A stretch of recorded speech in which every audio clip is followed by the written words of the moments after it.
And we're live.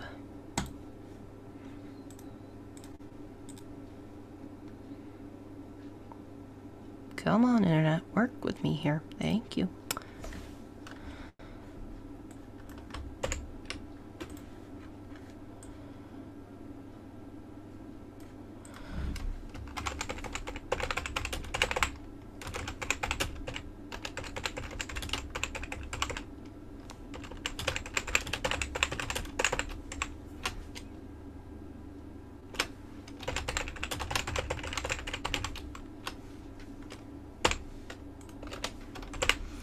Why is it that I always make that spelling of all things?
But he actually spells stuff correctly.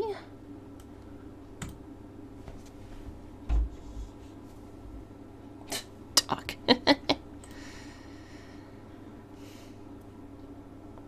Who liked it already?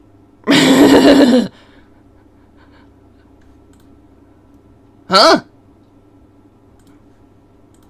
Why am I suddenly getting likes? Come on. Come on, Facebook, work with me here. Posted anything, darn it.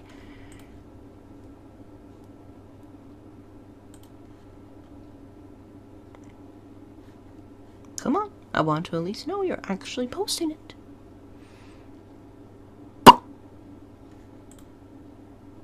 Ew.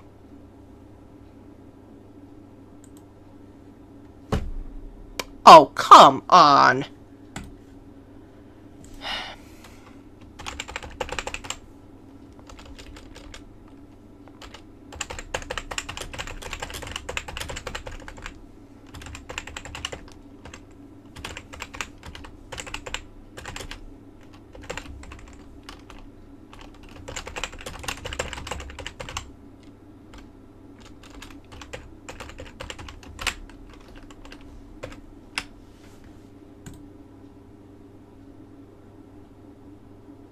Oh, really?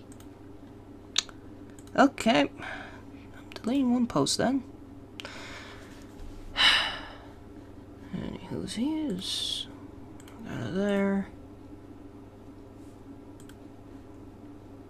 I have no clue how I've gotten 2 likes on this stream already, but okay.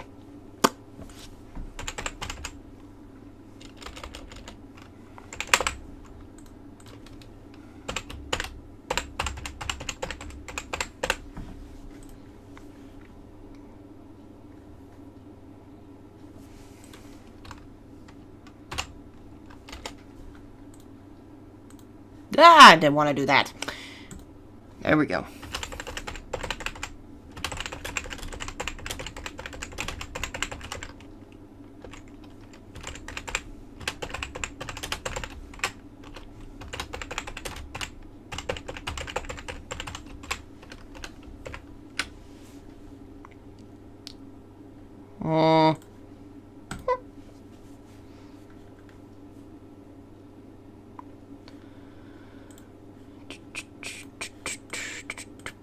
Huh? Okay, so notification. What was that about? Whatever. Okay. Alright, get that chat up on me phone.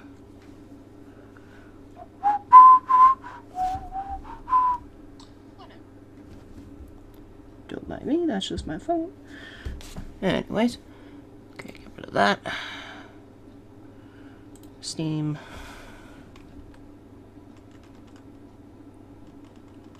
Come on.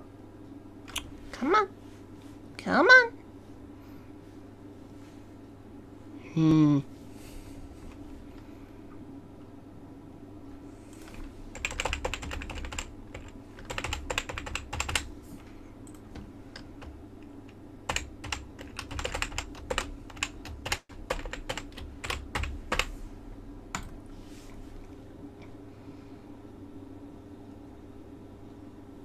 Okay. Boop. This up. 35 hours. Wonderful. But in any case.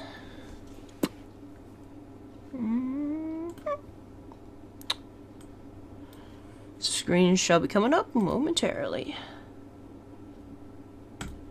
And there we go. Hello!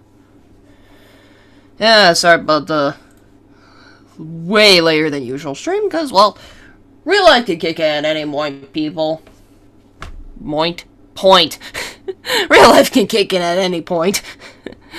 And that just happened to be the case today, but still streaming nonetheless. So, I believe last time where we left off was just got done with Trial 5. And we were in a waste disposal and got saved by Kirigiri. Basically. So in any case, let's continue on. Now, if I recall correctly, this section is relatively shorter, so I may just go through the investigation and then be done with it for today. Or tonight. For me anyways. Because of... yeah, because it's short, and I still want to keep the trials to their own episodes, so... yeah, that's the deal with that. Forever alone as always.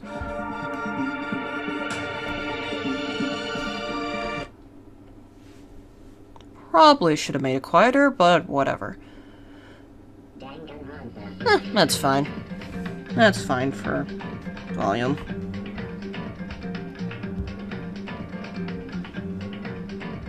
Sorry, just and stuff. Anyways, let's go. Boop, boop.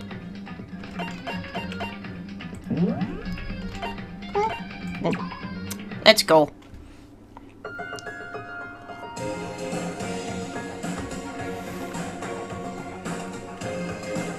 Anyways. The ultimate despair. A group of people who caused the tragedy 1 year ago. Those same people put together this killing game and began broadcasting it around the world. The most desperately awful group of people ever. That is the Mastermind's true identity. Our enemy has finally been revealed. But right now... right now, we have to get out of this horrible place. Figuring out the rest of the story can come after. Yeah, you're right. Alright, I am gonna turn down the music just a tad. Because that is really loud. Yeah, that should be fine. Anyways! Door. It's locked, but we have a way to open this door.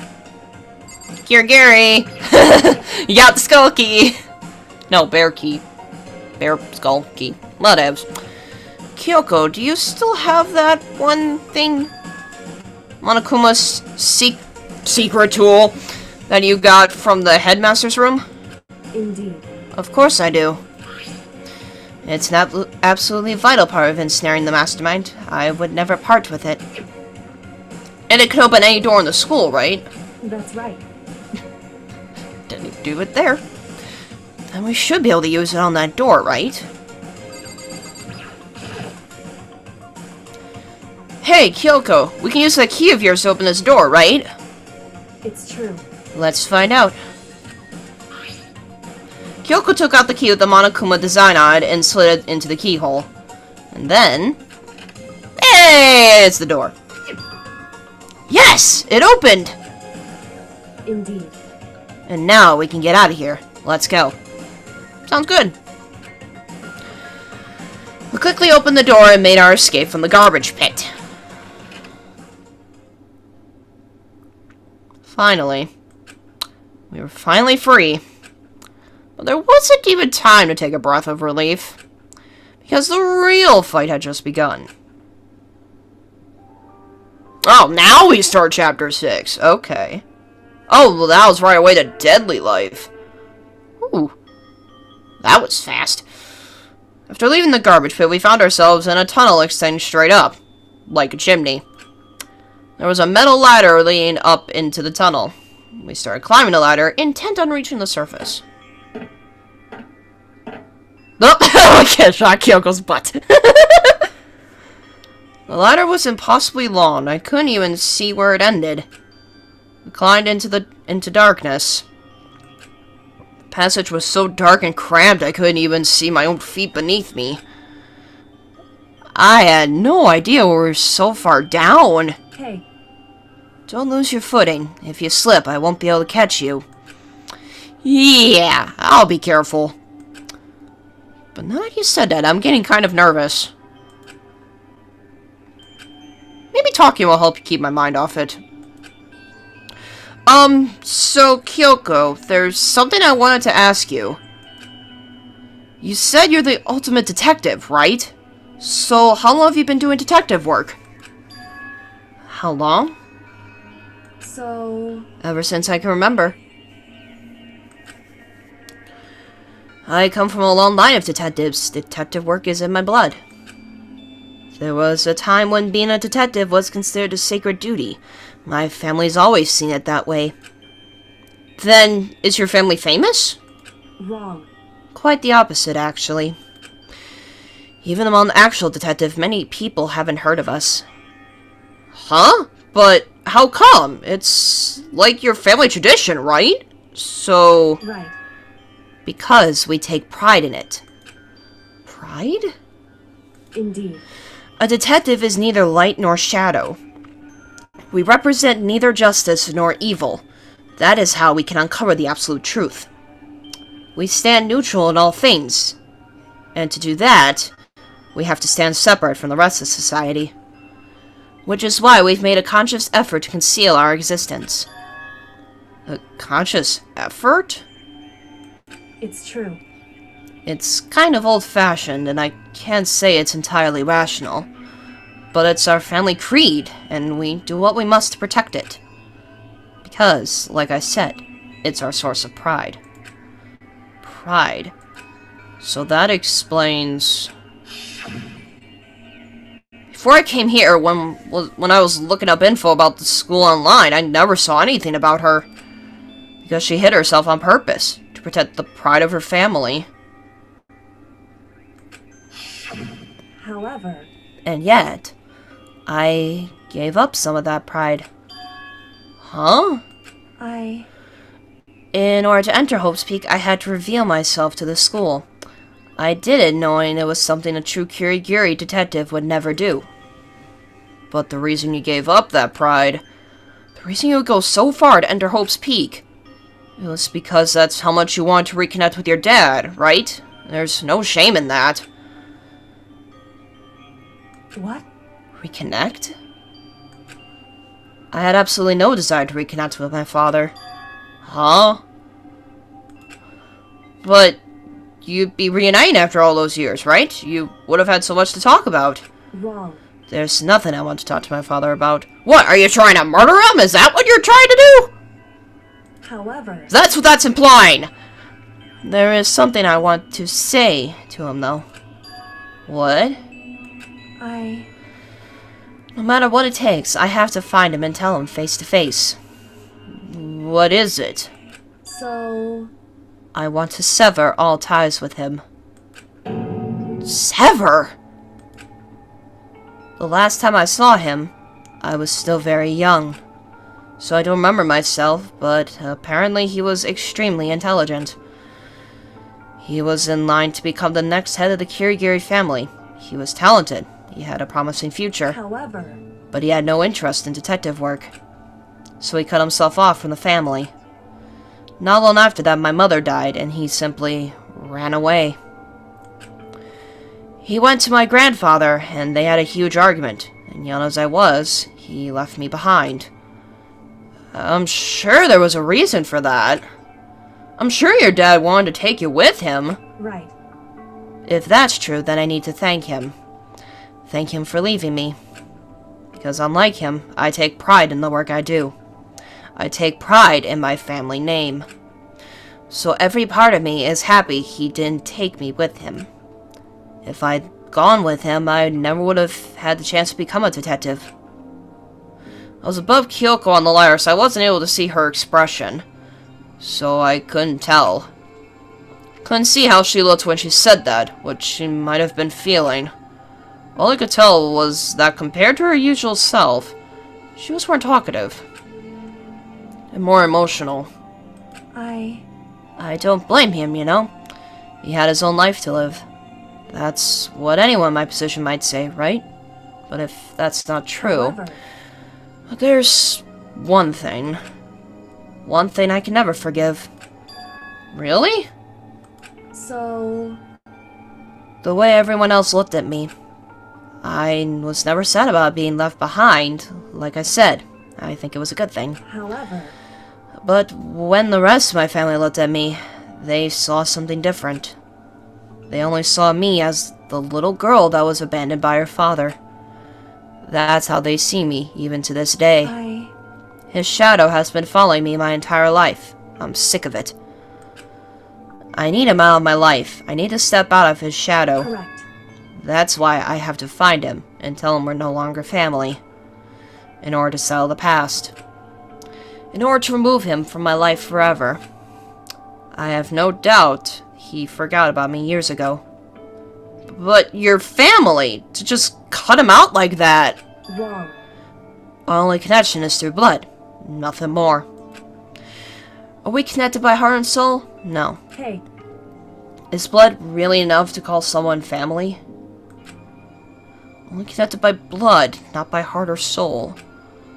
I was so shocked to hear her say something like that, I didn't know how to respond. So instead, I said nothing. Wow. I just kept climbing the ladder in complete silence. And after I don't know how long, we finally reached the top. And butt shot. Again. Looks like this is it. indeed. On the other side of this door, Hope's Peak is waiting for us. We're back. That's right. Remember that hatch on the ground near the trash room? I'm fairly certain that's where we'll come out. I unlocked it earlier, so it should open without much trouble. Well, here goes nothing. I reached my hand up and pushed against the hatch. The hatch opened with ease, and so... Hey, there we go.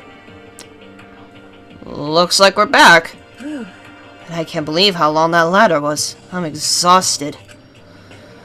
Can't exactly say we're safe and sound, but at least we're out of there. Now we're back in Hope's Peak Academy. Kyoko, thank you. I never would have gone out there without you. No thanks necessary. I was just returning the favor. Okay then! This is the trash room, the dump in other words.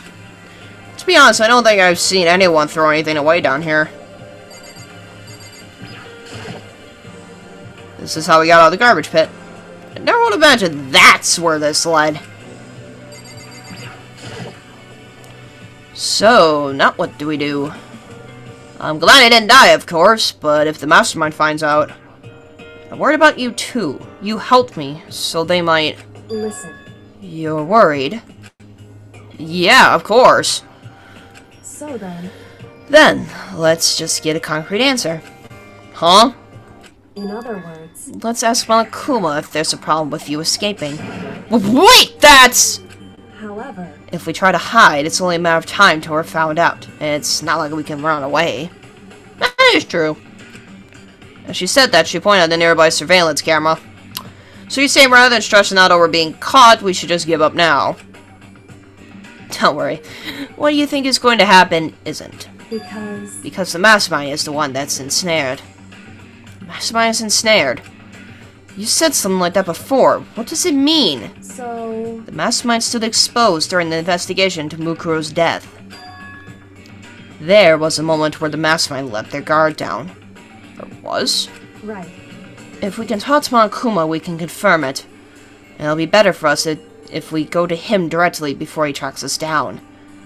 That should help with our negotiations. I'm still super uneasy about this. But if we don't really have a choice, do we? Indeed. Monokuma should be in the gym. Shall we go? Let's get going. To the gym we go!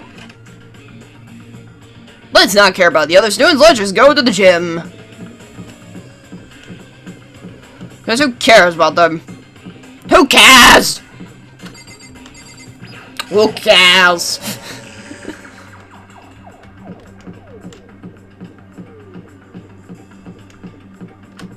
That is not the gym.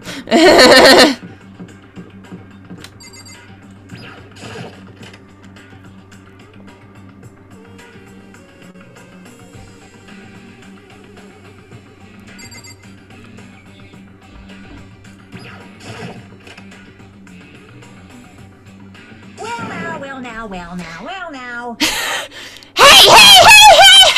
Hey! Kyoko, I don't mind so much. I do, But Makoto's supposed to be dead! What's he doing here? That's exactly how I thought he'd react. Are we really gonna be okay? You were supposed to be punished! Did Kyoko help you? What?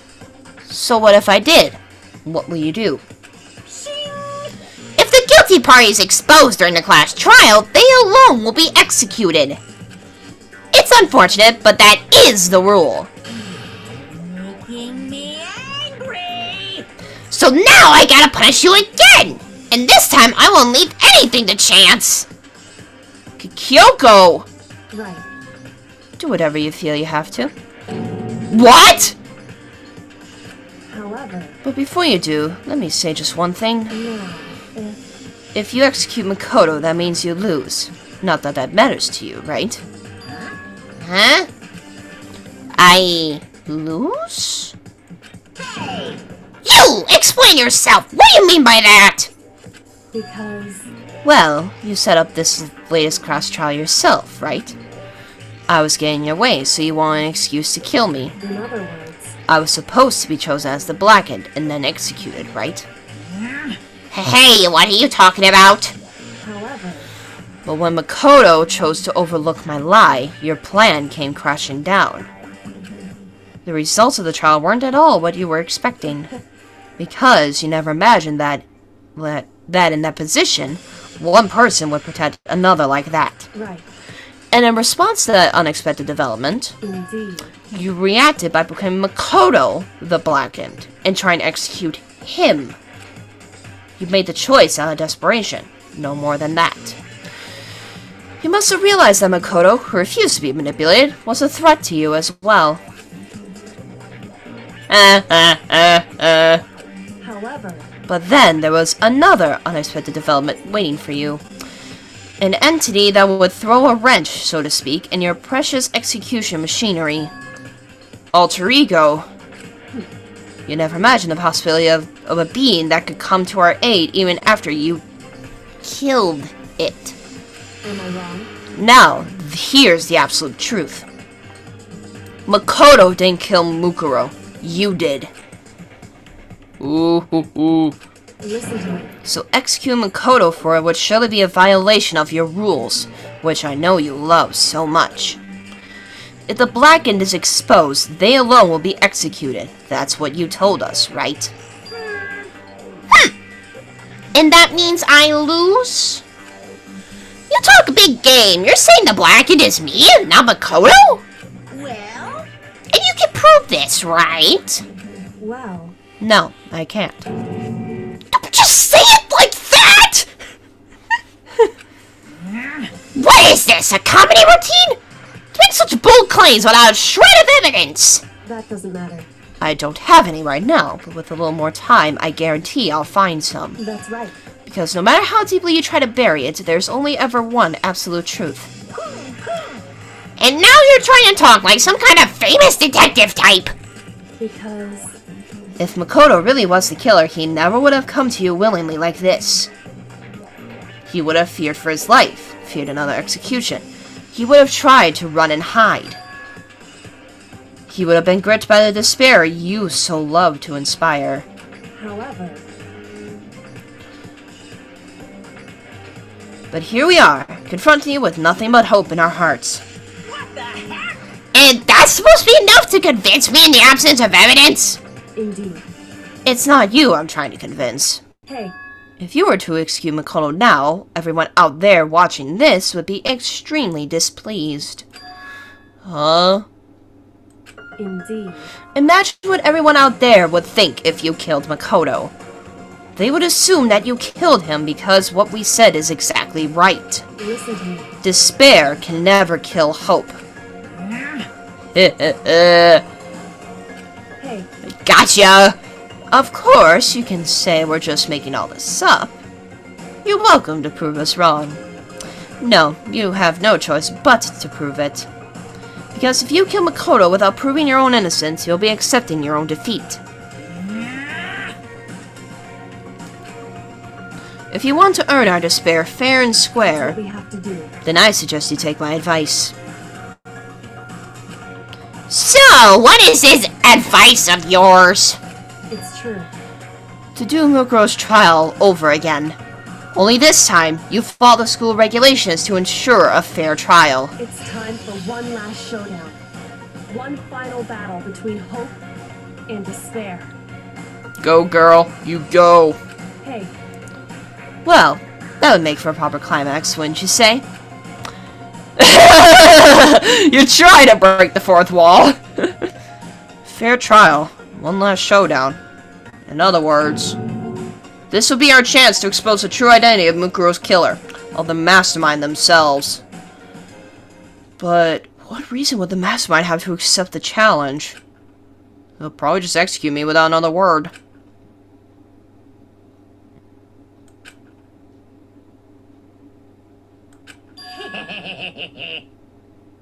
Interesting.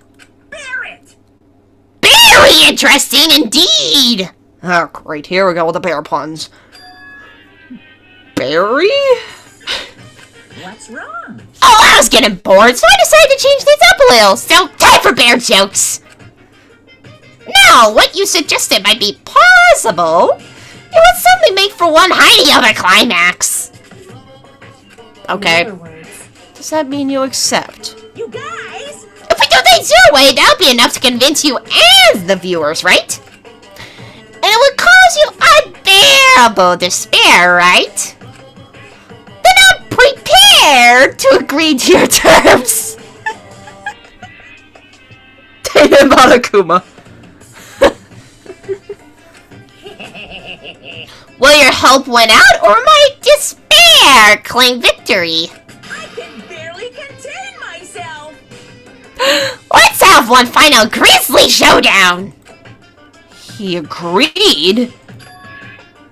Then we still have a shot at this! Barrett! But this is the long-awaited climax, right? Just guessing the killer is barely a fitting end. Guys! So, for this final face-off, you have to unearth all the mysteries that have been buried here. All the mysteries? That's right! Every last mystery that's pawing around the school. You can do that. I can barely contain myself! Then that'll be enough to qualify as a victory for you. it's true. That's what we've been trying to do all along. Okay, well, good. Then let's bear it all! If you can claw your way to the truth of Mukuro's death and solve the mysteries of this school, Guys! then you win! But if you can't do all of that, we'll all face execution, right? I I can barely contain my excitement! When you learn the whole truth, what kind of despair will you show me? We're as excited as you are, I'm sure. Listen to me. When we've uncovered every last truth, how will the ultimate despair reveal their own despair? I honestly can't believe how this has all turned out. Hey. What was that notification I just saw? Oh. Nothing I need to be concerned about. But before we get started, I want to clarify one more thing. Do you remember the rule? When one student kills another, that's when a class trial is held. What's wrong? I remember that for sure. So what? Hey. I just want to confirm that is what you said, right? And it's a true statement. You don't have to be so suspicious. I've said it before, but it bears repeating. Everything is based on the school regulations. And having a trial for Mukuro is no exception to that. Oh? Mukuro's trial is no exception, then it's part of the regulations? Which would have to mean that whoever killed Mukuro... It's a very polarizing approach, I know, but... Okay, enough puns. Anyway, here's a hint. I'm sure I told you this already, but... This killing game began when 16 participants, all of them high school students. And the only people to take a single step in Hope's Peak since the killing began are those 16 students. What? Listen. Are you telling the truth? Why'd he go quiet all of a sudden?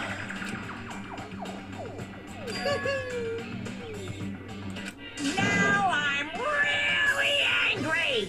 I'm done talking! I've got nothing left to say to you! So get lost, would ya? Why so mad? It seems emotionally unstable. Hey, Leave me alone! Get out of here! Okay, I'm going! I just... You're really gonna let me go?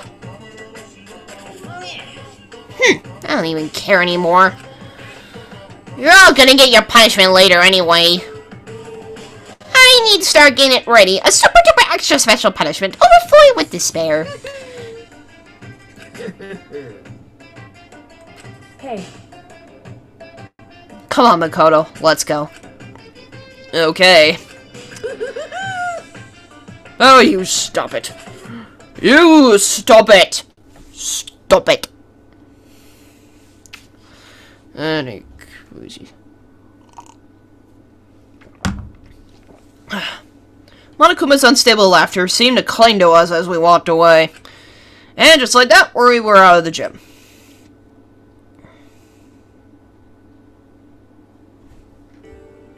I guess no one wants to love me tonight.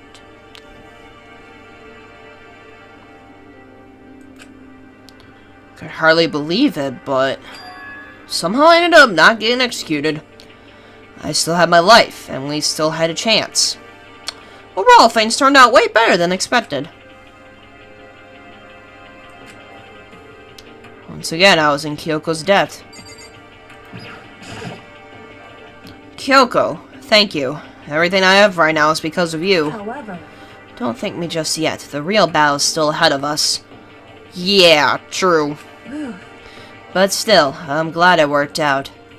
I wasn't sure the enemy would accept my proposal. But honestly, why would the Mastermind agree to that? I mean, they don't stand to gain anything from a final showdown, do they? So... They had no choice but to accept. Huh? Because... It's all because that one moment that the Mastermind let down their guard, like I said. So when was it that the Mastermind let their guard down? So... I wasn't there to hear it myself, but do you remember what the Mastermind said? That they had hijacked the airwaves to broadcast our school life to the outside world, right? Yeah, they definitely said that. Listen. And what do you think when you heard that? Pretty hard to believe, right? Well, I mean, the idea of actually taking over the airwaves seems so unbelievable. Indeed. You don't exactly read about something like that happening very often, so it's hard to imagine. In other words, that kind of thing is extremely difficult to pull off. However... And yet, somehow, the Mastermind was able to do it. In other words... But think of it another way. There must have been some reason they had to do something that difficult. A reason? So... They had to show the world something, no matter the cost. Us killing each other. Excuse me. They wanted to show the world? it would seem... The mastermind has been very adamant about not killing us directly, but forcing us to kill each other. And all their rules and regulations were designed to encourage that. Yeah, that makes sense. If those stupid regulations didn't exist, nobody would have killed anybody. In other words... So, the mastermind's ultimate goal was to make us kill each other. And show that off to the world. But why? Correct. To prove a point, most likely. Prove a point? Hey, The outside world has a name for the students of Hope's Peak, right? A certain concept. You're talking about hope, right? that's right. And for those of us who represent hope to kill each other and sink into despair, the mastermind wants the world to see that, to try and prove that despair is better than hope. That's their goal, as the ultimate despair. What? They want to prove that despair is better than hope? But that's ridiculous! It's true. You're right, it is ridiculous. Completely irrational. It's the kind of thing that nobody but those who call themselves the ultimate despair would devise. That group whose only purpose and motivation comes from despair. But is that really their only reason for making the rest of us suffer? Makoto. I know how angry it must make you, and yet, that same motivation is what led to the mastermind revealing their weakness. What? In other words... Because their goal is to broadcast this killing game to the world. The mastermind has had to be more particular than is reasonable about their own regulations. If the mastermind simply ignored their rules, this wouldn't have been a game, but a one-sided slaughter. At the very least... At least, that's how those who are watching this would have seen it. And that's why the mastermind couldn't kill any of us themselves. Indeed. That's precisely the reason. No matter how much they may hate what I'm doing, I haven't violated a single one of their regulations. Junko broke the rules, so she was punished. But in my case, they couldn't lay a finger on me. Right. So instead, they tried to use the class trial, following all the proper rules, to get me killed. They began a trial that didn't have a right answer, that made me out to be the killer. But even that didn't work. It's true. Yeah, thanks to you. And due to that failure, the mastermind took yet another risk. They attempted to kill you instead, who also was not the killer. And when that fact was exposed on live TV to the entire world, the mastermind had to accept your suggestion? Indeed. To prove to the world that despair is better than hope, they have to defeat us in perfect form. In other words... It would only do the mastermind harm to have it shown that they'd violated their own regulations. But all that was a hunch, right? And you were still able to get the mastermind to accept your challenge. However... Well, it's only thanks to you that we got that chance, because you believed in me. Another path opened up. Still, I can't believe how much of the mastermind's thoughts and plans you're able to figure out. I didn't have the slightest clue. Wrong. In the end, though, I couldn't prove any of it. It was just my reasoning. Essentially, I was making a bet. But it looks like I got it right this time. At least I won the bet. She let out a quick sigh. I took it as a small sigh of relief. To be honest, I haven't been that nervous in a long time. I totally couldn't tell you were nervous at all. You seemed totally confident from the moment we decided to go talk to him. Well, presenting a strong demeanor is a fundamental part of negotiation and persuasion, wouldn't you say? Plus, if I showed my uneasiness, that would have just made you that much more uneasy. Yeah, you're probably right. How pathetic. However... Anyway, we can't relax just yet. All we've done is earn another chance to fight. We have to win this time. Correct. Or everything we've gone through will have been for nothing. You're right. If we can't defeat the mastermind, it'll cost us our lives. There's no option except to win. Hey. Before we begin the final battle, we have to tell the others what's going on. True, but now we know who our real enemy is. All we have to do now is work together with everyone to destroy the mastermind. Work together with everyone. However... Is that really possible? Huh? Anyway... Right now, we have to go find the others. Shall we go? They're probably in the dorms somewhere. Shall we go?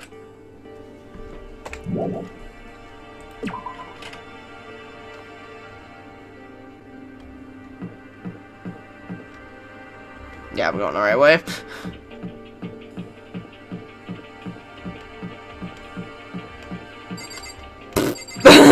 There's a wall!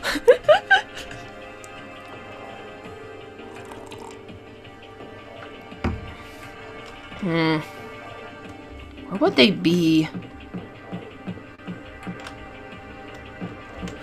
I mean, I'm guessing they'd be in the cafeteria. That's probably what their main... Yeah, they'd probably be in the cafeteria. That would make the most sense. Makes sense! Or dying, oh, excuse me.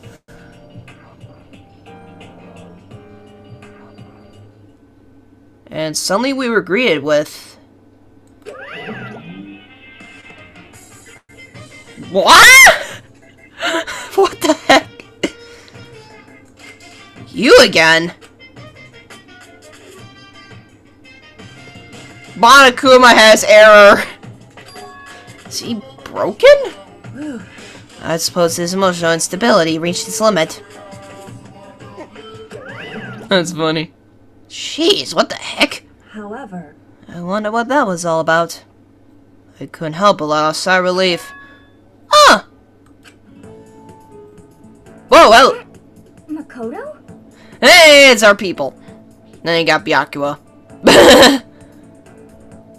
Just want to see that phase. Hey, he's not phased at all. Not really. Totally not phased. You guys! Aww. This is adorable. It is! There's no two ways about it. That's Makoto. You survived? Jeez, you're like a stubborn little cockroach, you know that? Byakuya!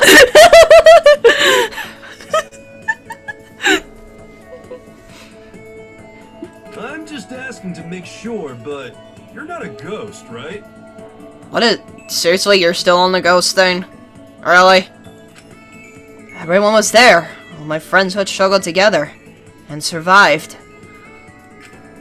As soon as I saw their faces, I couldn't help myself. I started to tear up. Oh. What? Wait, what's that smell? What the heck? Yeah, man, that seriously stinks. It's Makoto. He smells like a wet dog. Get away! Shoo! Shoo! Oh no. And in a flash, my tears dried up. Well, this got awkward. Makoto. There's no time to indulge in an extended happy reunion. We need to explain to everyone what happened with Monokuma. Yes. Explain. Explain what? But is it okay that you're here? What if the mastermind catches you? It's true. That's related to what I have to tell you all. I need to tell you all about the last class trial. Last class trial? In other words... We're going to redo Mukuro's trial. Huh? What? Seriously? How about that? Hold on, Mike. This is slightly bugging me. There we go. What's the point of redoing it? Makoto killed her, right? No, I didn't do it! Like I keep telling you! Wrong. Makoto isn't the killer, and of course, it's not me or any of you. Then who is it? I see. What she's saying is it was all the work of the mastermind. What? You're saying the mastermind killed Mukuro? That's right. That's right. It was all an elaborate trap contrived by the mastermind. Makoto spotted the trap in time and did what he had to do to stop it. However... But his decision meant that he would be the one to die. What did you say? You spotted the trap, did you, Makoto? You made it sound like it was easy. I just... You know. But executing Makoto, who wasn't the Blackened, is a clear violation of the school regulations. The rule states that only the Blackened is to be executed. The Mastermind broke their own rules. Which is why I went to negotiate with them to have the trial one more time. Huh?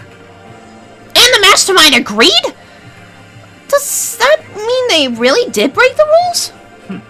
They had no choice but to agree. You used the TV broadcast to gain the leverage you needed, didn't you? Correct. Very observant of you. Naturally. I recall what you said at the end of the last trial. When you said, now it's the Mastermind that's ensnared, that's what you were referring to. Don't be mean. Hey, I'm totally in the dark here! Well, of course, you're an idiot. For anyone who doesn't understand, you can ask Kyoko to explain it again. Later. So, knowing all of this, what do we do now? About that. It's about Hukumukuro, right? So our job is to expose the Mastermind. But there's more to it than that, correct? Yeah. For us to win this time, we have to solve every last mystery surrounding the school. Every last mystery? But we've been looking around all this time, and we still don't know anything, right? Anyway, We've probably guessed already, but if we lose this time, everyone dies. Everyone?! I hate you. Hey, who said you could agree to those terms without talking to the rest of us? I'm fine with things the way they are. I'm fine living here forever with Master. I, meanwhile, want to get out of here as soon as humanly possible. He does not want to be around Togo, not at all. Anyway, At this point, the only way for us to survive is to unravel the truth. Interesting. In other words, one decisive final battle. A rather interesting development, I'd say. But figuring out who the Mastermind is, and how they killed Mukuro, and all the school's mysteries...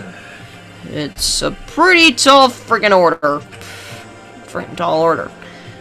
Maybe, but this time the trial is different. We know who our enemy is now. So if we work together and search as hard as we can, I'm sure we'll solve all those mysteries. I'm not so sure about that. Huh? I can't agree with the idea of working together with everyone. Really, girl? Really? Stop it! You can't agree. Why not? I mean, working together with everyone seems like the most obvious way to solve all the mysteries. indeed. That's what I thought too, at first. Until Monokuma gave us that little hint of his. Hint. 16 students. It's a very polarizing approach, I know, but okay, enough puns. Anyways, here's a hint. I'm sure I told you this already, but this killing game began with 16 participants, all of them high school students. And the only people to take a single step in Hope's Peak since the killing game began are those 16 students. I see. Monokuma said that, did he? And Kyoko's opinion is perfectly reasonable. Huh? But why? So, in other words... If the Mastermind really is the one who killed Mukuro, as Kyoko says, then the Mastermind would have had to set foot in this school, right? Monokuma could probably murder Mukuro, but there's no way he could have disguised this scene like that. In other words... But according to Monokuma, the only people who have set foot in Hope's Peak are the 16 students who have been taking part in the killing game. Then the Mastermind is... one of us. There were 15 of us in the main hall at the very beginning. Add in Mukuro and you get 16. So the Mastermind would have to be one of them? That's right. And of those 16 people we start out with, the only ones still alive are the people standing right here. Need I continue, or do you get it now? You're saying the Mastermind is one of us? No way! You can't be serious! Wait, we can't say for sure that's true yet! Monokuma might have just said all that to confuse us. Indeed. It's certainly a possibility, but only one among many. The Mastermind being one of us is also a possibility. And that is one possibility we can't ignore. Yeah, I mean, they are in the ultimate, right? The ultimate despair, so they must be a high schooler. You can't say it's not possible. But if one of us was the mastermind, they'd have to be controlling Monokuma somehow, right? But did you ever see anyone acting suspicious anytime Monokuma was active? Well, Maybe they snuck off and controlled him in secret. I don't care how sneaky you are, you would have noticed someone sneaking out that many times. I'm right? Then maybe Monokuma wasn't on autopilot. Maybe they load up all the dialogue and actions beforehand. In that case, there's no way he could have had all those back and forth conversations with us. Well, it wouldn't be entirely impossible if they directed the flow of the conversation. Well, maybe, but still.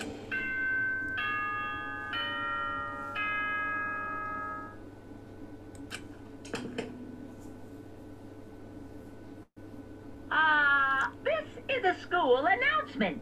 You've all probably figured this out by now, but at this point, the killing game has now entered true ending mode.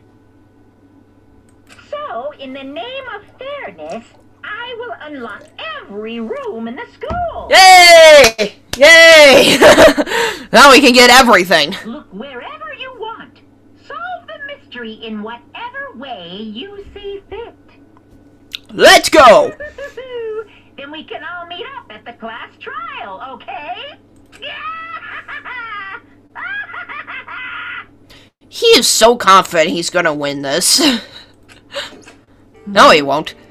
How very magnanimous of him to unlock all the rooms. That's fine. The time for talk is done. Now we need to begin our investigation. But I was planning on working alone from the beginning anyway. Of course you are, Byakuya! Of course you are. In the name of my family. Of course. At this point, I can rely only on myself, on the Togami blood flowing through my veins. I have no time to worry about the rest of you. Each of you must uphold your responsibility. Goodbye. Well then. After making his final statement, Byakuya left the dining hall. Master! He didn't take me with him! Hey. Do you blame him? Without Master, the rest of you are like coffee with cream without the cream, or coffee. You're totally useless! So, bye. With that, Toko trudged out the dining hall. And now she's gone. And you're gonna go out by yourself, right, Kyoko? Indeed. That's right. Which just leaves Makoto, Hina, and me. You know? In that case, I'm gonna go by myself too. Hero! just a second. Wait! How come? How about that? Just wait and see. I'm gonna use my totally awesome spirit power to figure out the mastermind's identity. He's totally not. He's probably just gonna go lay down in bed, if anything. Laughing loudly, Hiro left the dining hall. Everyone's really gonna go out by themselves. What about you, Hina? I guess I'll do the same thing. But, I mean, it's not like I don't trust everyone, you know? I mean, But up till now, I haven't really been all that useful. I just depend on Sakura and everyone else. You're not useless! If you had been here, I would have died! Makoto! That's really nice of you to say.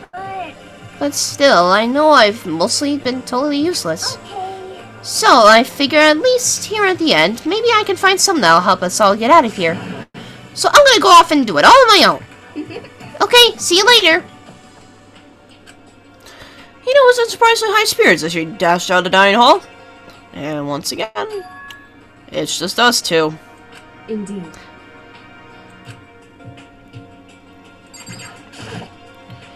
So, you're gonna go off on your own too, right, Kyoko? However, Well, don't misunderstand.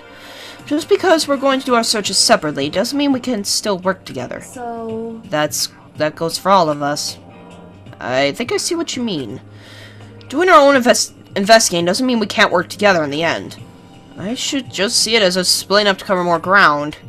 And then we could get back together and share what we found. Yeah, that's right! So then, Well, I'd better get going. I have an endless list of things I need to check. correct. Monokuma said all the doors in the school have been unlocked, right? So we should be able to investigate every nook and cranny in the school. We can visit all the places we couldn't go before. Makoto. No matter what it takes, we have to uncover the truth. By any means necessary. With that, Kyoko is gone. They're gonna lead us someplace. Leaving only me. I don't have time to waste either. I have to begin my search. I still can't believe the Mastermind might be one of us. So that's what I have to prove. I'll prove that the Mastermind isn't one of us. I'll expose Mastermind's true identity and solve the mystery of this school. And then we can all escape together. Investigate, let's go. Okay, where are they gonna take us first? Guess we'll start by taking another look at Mukuro's Monokuma file. Due to the explosion, the victim's identity is unknown. Well, we know it's Mukuro, obviously. They were, however, dead before the blast. The victim had been stabbed a single time with a knife, which went completely through the body. They had also been struck in the head with an object about as thick as a metal pipe. The body was covered with other wounds, but these were at least several days old. Once we found who killed Mukuro Ikusawa, then we'll know who the Mastermind is. So, where should I start in my investigation to figure out who killed her? Guess I should start with the rooms that were locked up until now. Headmaster's room, the biolab, and the door in the data center with Monakuma's face on it. Oh, and the second floor of the dorms where the gate was down before. That should be open now, right? After that, I'll have to double check the areas that are connected to the murder. Which means the garden and the dojo. Okay, time to get started. Places to check.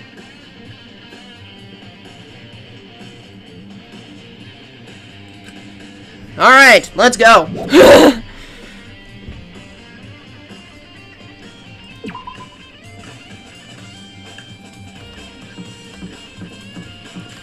Oh yeah, because now that's open, so... Well, let's go this way. Might as well go up here first. The gate's open. I can finally check out the second floor of the dorms. Which means... I have to do it. Oh! This is in disrepair.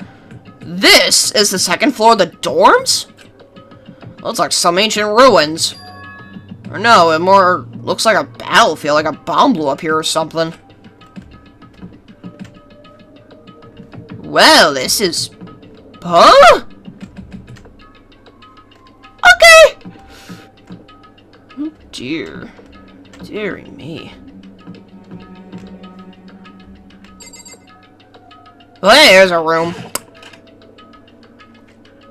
Oh, dear me.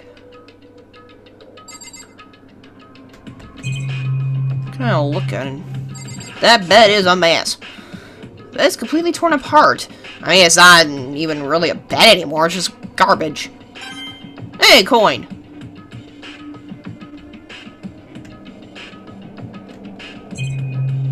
Door, bathroom. Well, I'll shut the bathroom. I opened the door just a crack, glanced inside, and immediately closed it again. There wasn't even a hint of a bathroom, just a big pile of rubble. Alright, nothing in here, really. This place is a mess. Goodness gracious. This place is a big mess. Like, big mess. Big time mess. Well, bathrooms. What?! The heck?!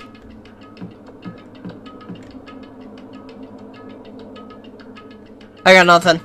I legitimately got nothing. Let's see what's in here. Huh? This room was filled with lockers. Must have been for Hope-Speak students who came before us. The class before ours must have used these lockers. I can't imagine any way to get this locker open. I'm not even gonna bother trying. Well, that one looks so obvious. I wonder if I can open this locker. Nope. Nope, locked. There's a card reader installed on the door. That must be how you get the locker open. After all, it's pretty similar to the card readers for the locker rooms on the second floor of the school. You have to use your e-handbook to open those up. So does that mean... Well, let's just give it a try. Took him a handbook and ran across the card reader. And then... Nope. No luck. Maybe only the locker's owner can open it, which means none of us can do it. There's a metal plate mounted to the locker. I really want to know what's inside, but there's no way.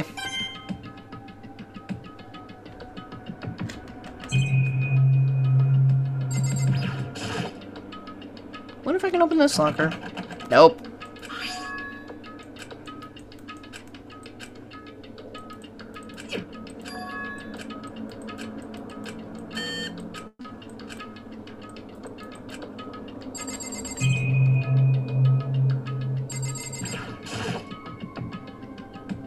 Looks like this locker is already broken.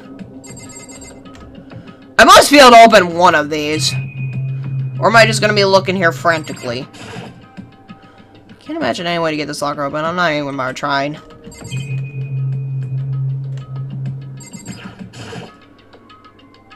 Don't think this locker's gonna open.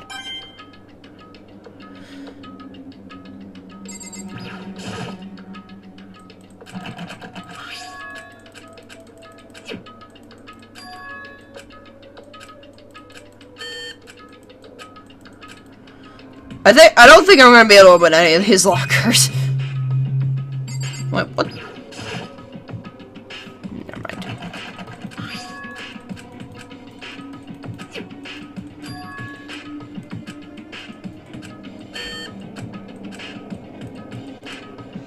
Yeah, I don't think we're gonna be able to open any of those. So, figure I'd try. Okay. Yep, this place practically looks like a battlefield. What's up with the Illuminati everywhere? I don't know. I'm not gonna look in bathrooms because that's probably gonna be useless. But man, this place is a mess. Surprisingly, this place isn't. This room doesn't really feel like a student's room. It has more adult atmosphere. Correct. It's the headmaster's private room. Kyoko! Indeed. I've been through this room several times already, but I still have one little regret. So I decided to check it out one more time. Huh? Regret?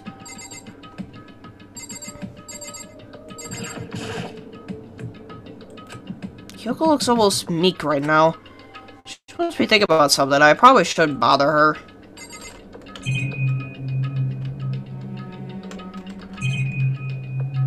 It's all by the computer.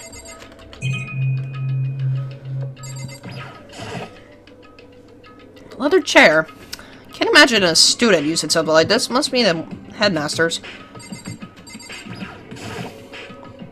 The desk is home to a computer. Must have belonged to the headmaster.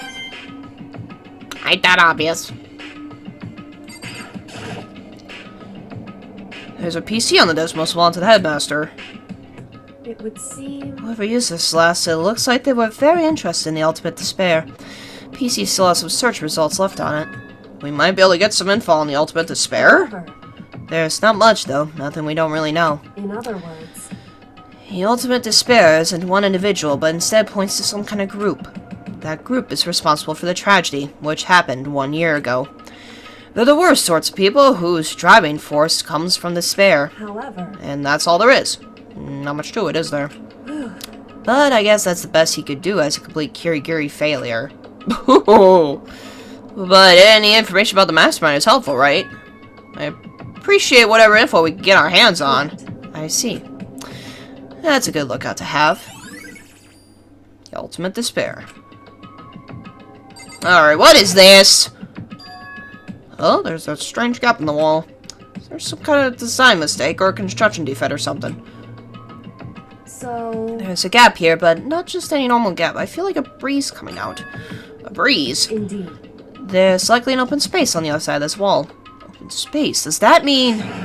You mean, like, a hidden room? I think I might know how to open it. You know how to open it? Did you figure out some kind of trick or something? Indeed. A very easy trick, yes. So easy, I'm not sure you can even call it a trick. I saw a program on that PC that I think controls it. Enter the right password and the door should open right up. But However, I don't have a clue what that password might be. All we know is it's probably made up of letters and or numbers, and we can't really go from there. You're right, it's not nearly enough to go on. It's true. And I looked through all his paperwork, all the files on the PC, everything I could think of. I learned more about him than I had any desire to, but nothing that might have been his password. When I think about how much time I wasted on this... Jeez. So there's a hidden room she couldn't get into. That's what she meant by regret. I think we could assume that there must be some kind of clue waiting in there. But maybe for her, there's more to it than that. Anyway, if we want to get in there, we need to figure out the password. And if Kyoko can't figure out, no way do I stand a chance. No, wait, there might be a chance. The password could be... something Kyoko wouldn't have thought of, or something she didn't want to think of. For example... What about your name? What? Huh? Oh, sorry, I was just trying to think of what the password might be. I'm sure she hasn't tried it. I mean, it's totally understandable. The way she talked about her dad, the idea he would use her name as as password. Knowing how she is, I bet the idea never even occurred to her. Do you mind if I try it, just to be sure? Well? It's not like you need my permission. If you want to try it, try it. Do whatever you want. Okay.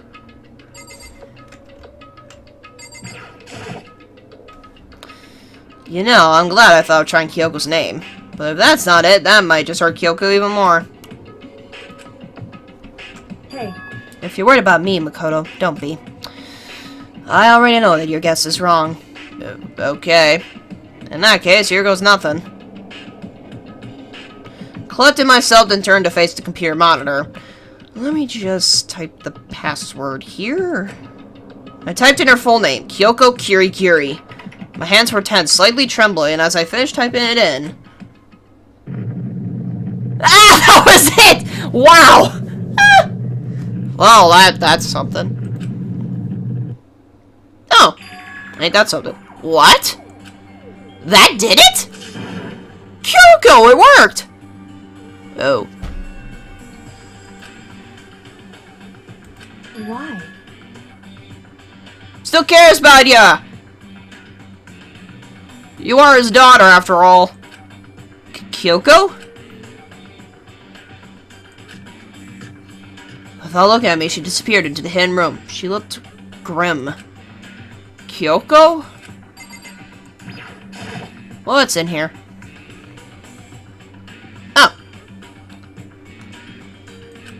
Hey, Kyoko? That's when I even been in the room. Her gaze was fixed on only one thing.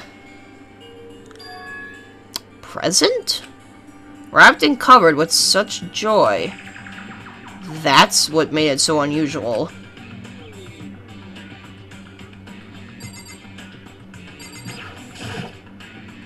I'd better check out that suspicious present before I do anything. There's a brightly colored box here. It seems totally out of place in here. The more I look at it, the more suspicious I got.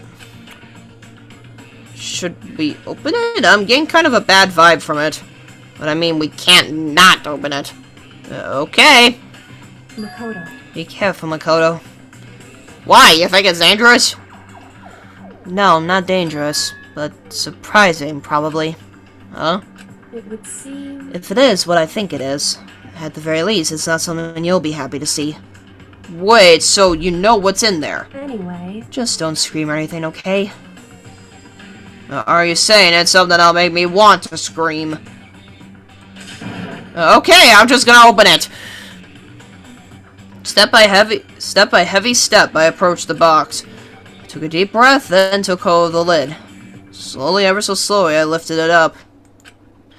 Light began to sneak its way into the box. I stole a hesitant glance inside, and... what was it? Of course he screams. Of course he does. Kyoko's advice was no use. I let out a trembling cry. Oh! Bones? Why bones? What was in the box? It was bones. Human bones! It was the last thing I expected to find in such a bright, joyful box. I mean, who could have possibly imagined? Why bones? Just as I thought. What? Just as you thought. How could you have known that? I mean, there were bones in there. Human bones! Well, it's not that I was thinking of the bones specifically. I just had a feeling it would be his body. Oh, that's the headmaster's body. That's pretty much the same thing. A dead guy in a box. My father. Huh? What about him? Correct. What you found in the box? Those bones. That body. That's my father. Okay, that just made it worse. Or at least what's left of him. Are you serious? This is Kyoko's dad? The same man she's been searching for. Oh, hold on! How do you know that for sure? How do you know that's him? So... Given all the information we have already, that's the only possible answer. So that same person may very well be the mastermind who planned all this out. And according to the files, the headmaster is a man in his late 30s. It seems possible, even likely, that he's somewhere in this school right now. Oh, so not necessarily alive, you're saying? Not necessarily alive. It's a very polarizing approach, I know, but okay, enough puns. Anyways, here's a hint. I'm sure I told you this already, but this killing game began with 16 participants, all of them high school students. And the only people to take a single step in Hope's Peak since the killing game began are those 16 students. Well, yeah, okay, so that makes sense. The headmaster was dead before the killing game started. Alter Ego said the headmaster was probably here in the school. But the only ones who were alive at the start of the killing game were us 16 students. When you put those two ideas together, it doesn't take much to assume In other words... that most likely my father was in this school, but he was also dead. That's my assumption anyway. As Kyoko explained her analysis, she was completely calm. Or no, she wasn't calm. She was only trying to seem calm. That was just as she thought, so she knew it was a possibility. But I have to believe that at some point she wanted to be proven wrong, which is why she never looked in the box herself, even though she had plenty of chances. I know Kyoko said she wanted to see her father, so she cut off all ties. But was that all there was to it? I gave up on some of that pride. In order to enter Hope's Peak, I had to reveal myself to the school. I did, knowing it was something a true Kirigiri detective would never do. Would she really give up on her pride just for that? I couldn't help but wonder. Hidden room present. Ew, that's dark.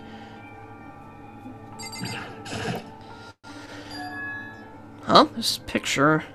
Oh, that's adorable! It's all faded. It must be pretty old. Wait, is this a picture of... Hey, Kyoko! Oh. Oh dear. Probably should not have shown her that. Why would you... Well, this is annoying. I came here to cut myself free of the past, and yet... now find something like this. So, what do you expect me to do now? And I was right. It's a picture of Kyoko when she was a little girl. No. Knowing the headmaster had this picture all this time. He must have really cared about her. Why? Why? What? I wanted to face him and tell him myself, to cut him out of my life for abandoning me. That's the whole reason I came here. And now he's abandoned me again.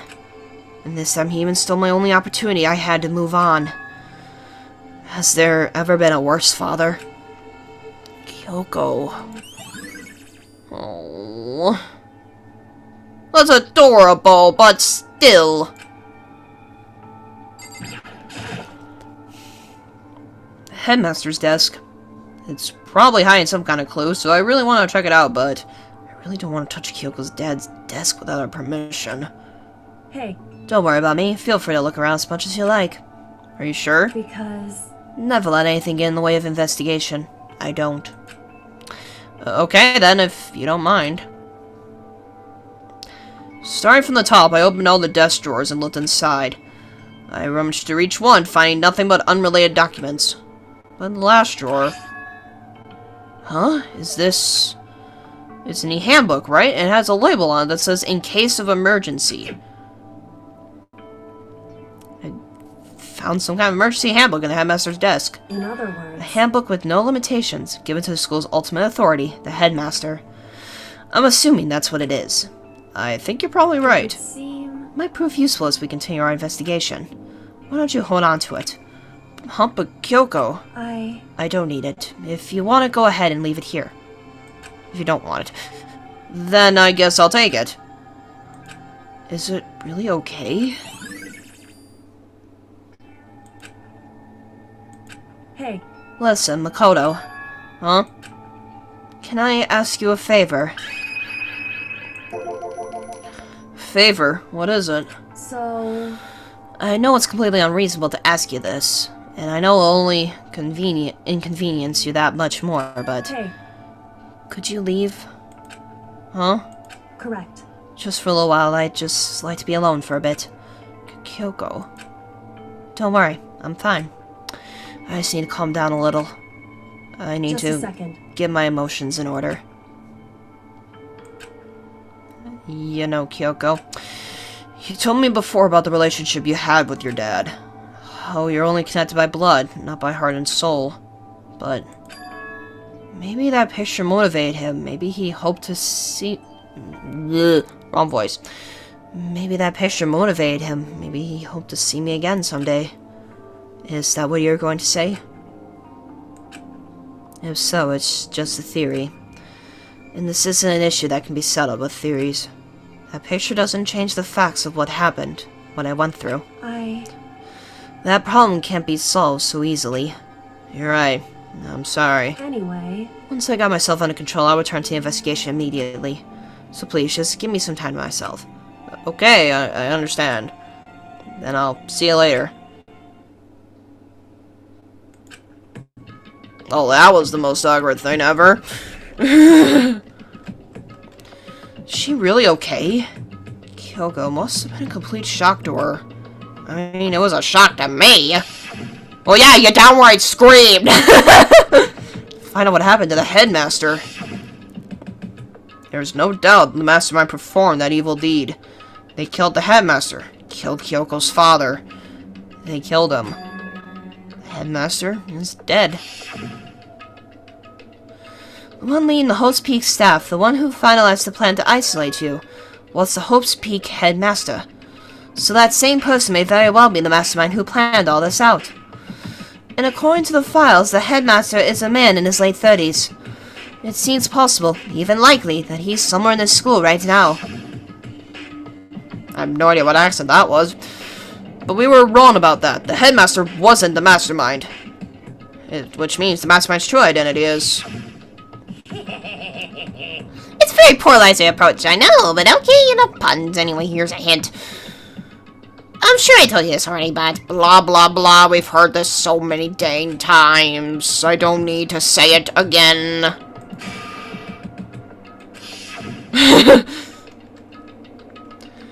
15 of us met in the mail hall. Mail hall? I think you mean main hall. How do you mess that up, seriously? 15 of us met in the main hall. Add Mukuru to the mix, and you get 16. And including me, all 6 of us are still alive. Everyone else is dead.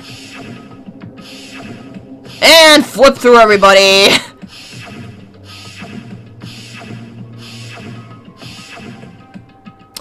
Even Mukuro. Even she's undeniably dead.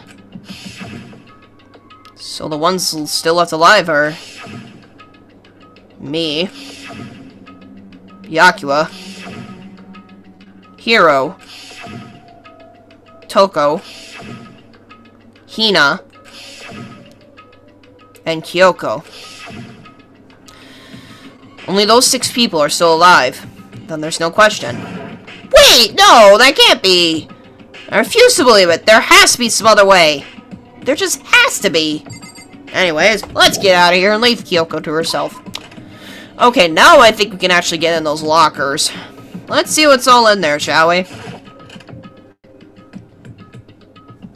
Might as well see what's all in these buggers. See if there's anything useful in these things. I wonder if I can open this locker.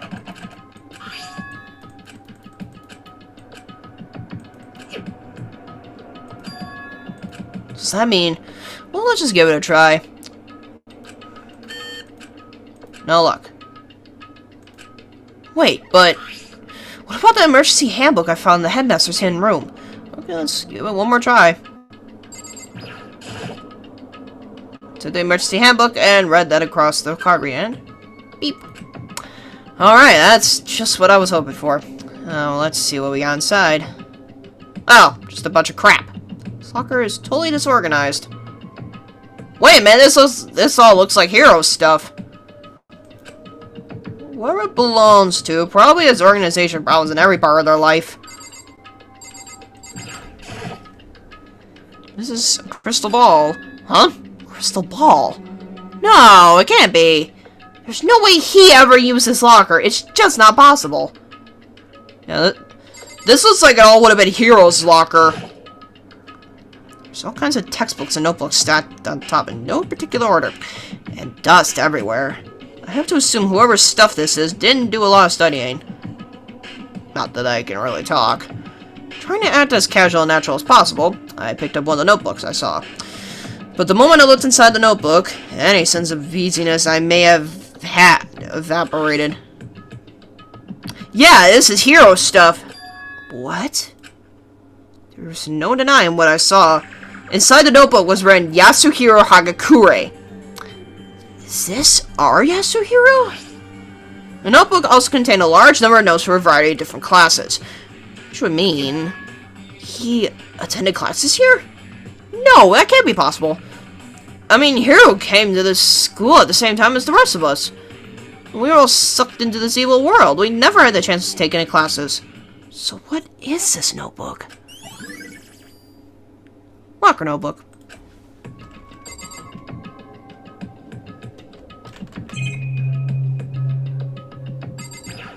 What are we looking at here? This is a deck of playing cards. No, they're not. No, they're tarot cards. But wait, aren't those used for telling fortunes? It's just coincidence, right? What else am I looking at? There's nothing for me to look at. As I say, there's nothing for me to look at. Alright, whose is this? I don't see anything that might be a clue.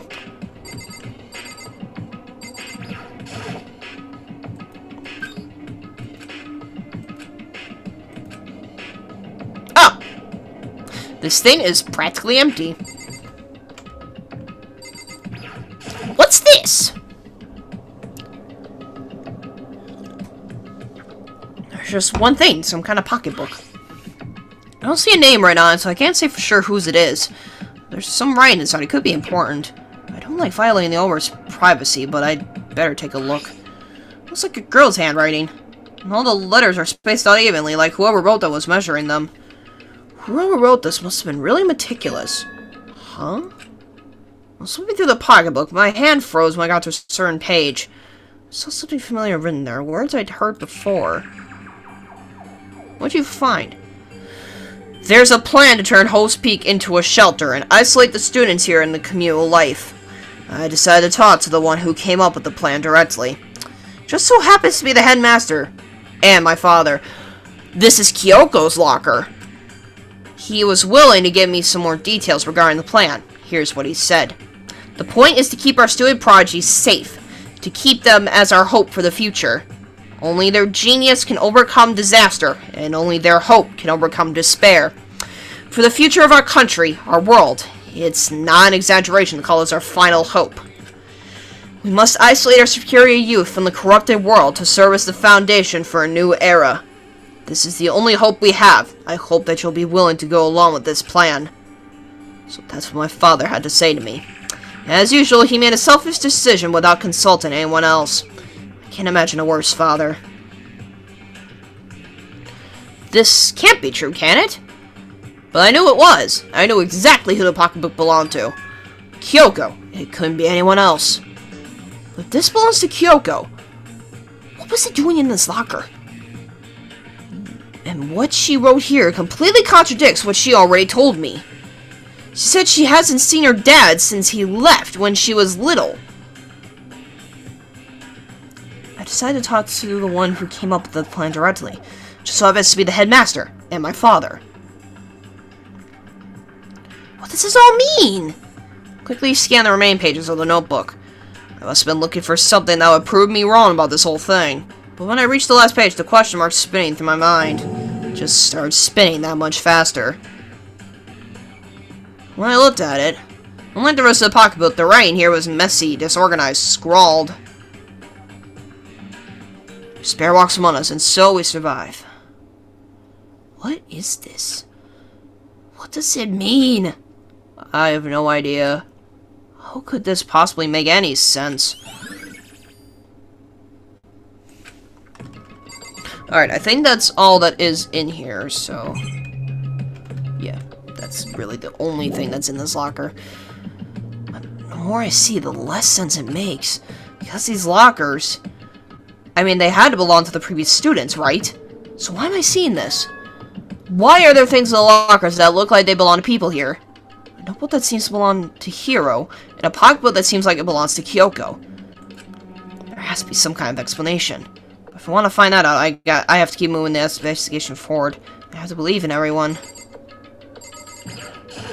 Are there gonna be anything else in these lockers?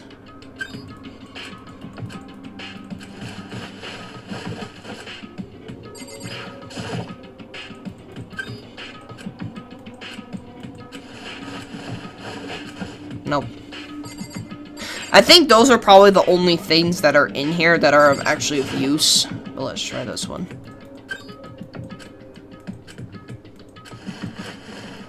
Yeah, everything else is useless. So we're good there. Okay, yeah, I don't think there's anything else we need in here, so let's get out of here. Yeah, let's get out of here. There's nothing else we need in here. Wall!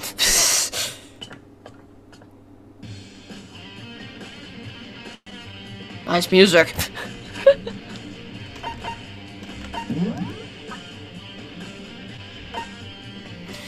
Okay, so second floor dorms.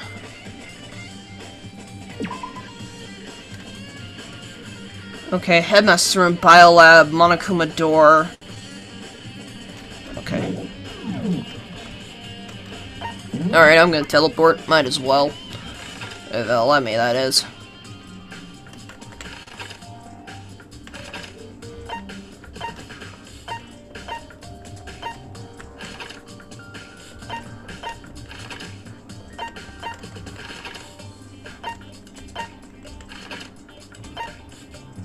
Oh, Hina's up there, okay. Teleport! Save a little bit of time here, at least. Alright, Data Lab, let's go. Hina's in here, I presume? Yeah, there's Hina. Hey, Makoto. Ah, Makoto, are you here to look around too? Is that what you're doing here? Yeah, I can't help but wonder about that Monokuma door. Yeah. So I figured, if all the doors in school have been unlocked, that one should be open too, right? Although I couldn't bring myself to open it. Cause it might explode, right? And that really suck, so you open it. I'm sure she didn't mean it, but she made it sound like she was okay with me getting blown up. That is hilarious. Cool, new subscriber. Alright. Okay, so I guess I'll open it. Ah, wait, let me take cover first. I don't want to get exploded. Hina, race over to a nearby desk and hit underneath it. Okay, go ahead. Everything will be okay, right? Alright, here goes nothing. I threw all my weight into it, but the door opened much easier than I expected.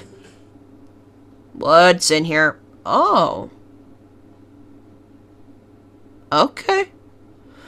There was no explosion, thankfully.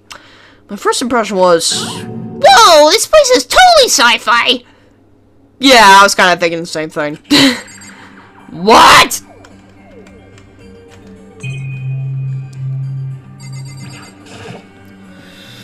There's some kind of hatch on the floor, but right now I'm more concerned about what that weird device is.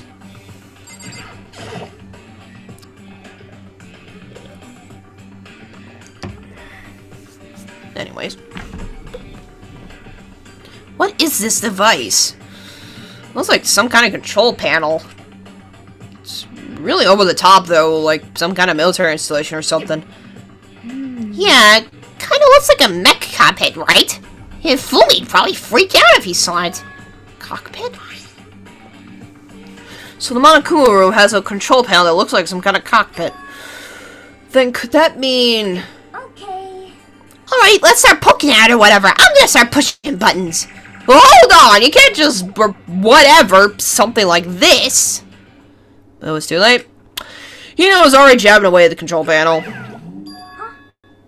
Huh? Did you hear that? Yeah, I think it came from the other room. Hina, what did you push? I'm not totally sure, but... I think it was that one. The button that says Data Center. Data center? Took a good look around on the control panel. I saw a bunch of buttons, each with the name of the room next to it. And just like Hina said, there was one labeled Data Center. That must be the one she pushed. But the Data Center... That's right next door. The room we were just in, that's where the strange noise came from.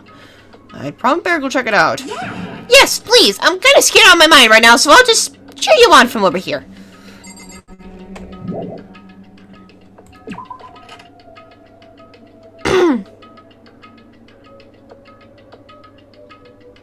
Did I just hear what I think I heard? Oh! Is that Monokuma?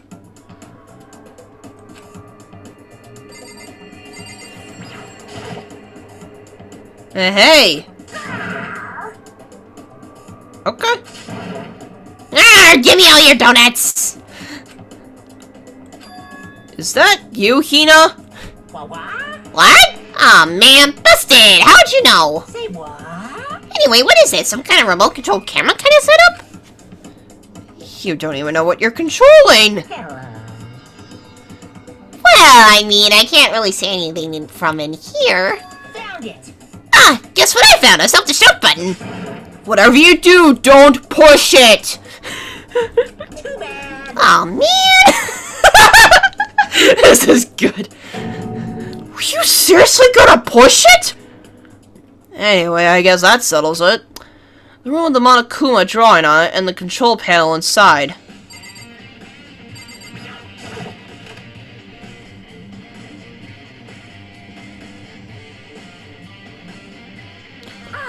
Whoa, hey Makoto, what the heck was that just now? Monokuma. Huh? What do you mean? What were you controlling just now? That was Monokuma. Monokuma? What? For real? Yeah, looks like that panel definitely controls Monokuma. Which means the Mastermind's been controlling Monokuma from this room. Yeah, they were definitely in here. The Mastermind has been controlling Monokuma from this room.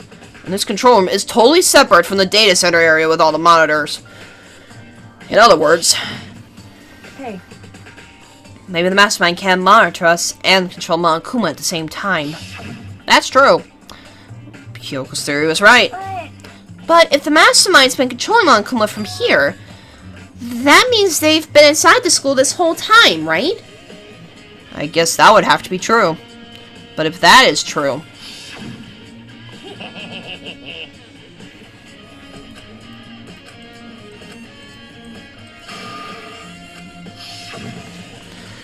then the Mastermind, Monokuma's puppeteer, really is a 16th student? No, it can't be. There's no way, right? What's wrong, Makoto? I don't like the face you're making. Oh no, it's nothing. Okay. What about you? Is everything okay? Oh, well, it's just... This is where the Mastermind's been hiding, right? Who knows if they set up traps or something? I can't say it isn't possible, but I really hope it's not true. So, like... You want to leave soon? There's still lots of other places to check out. Yeah, good point. Can't waste all the time standing around here. Okay, you want to get going? Yeah. B.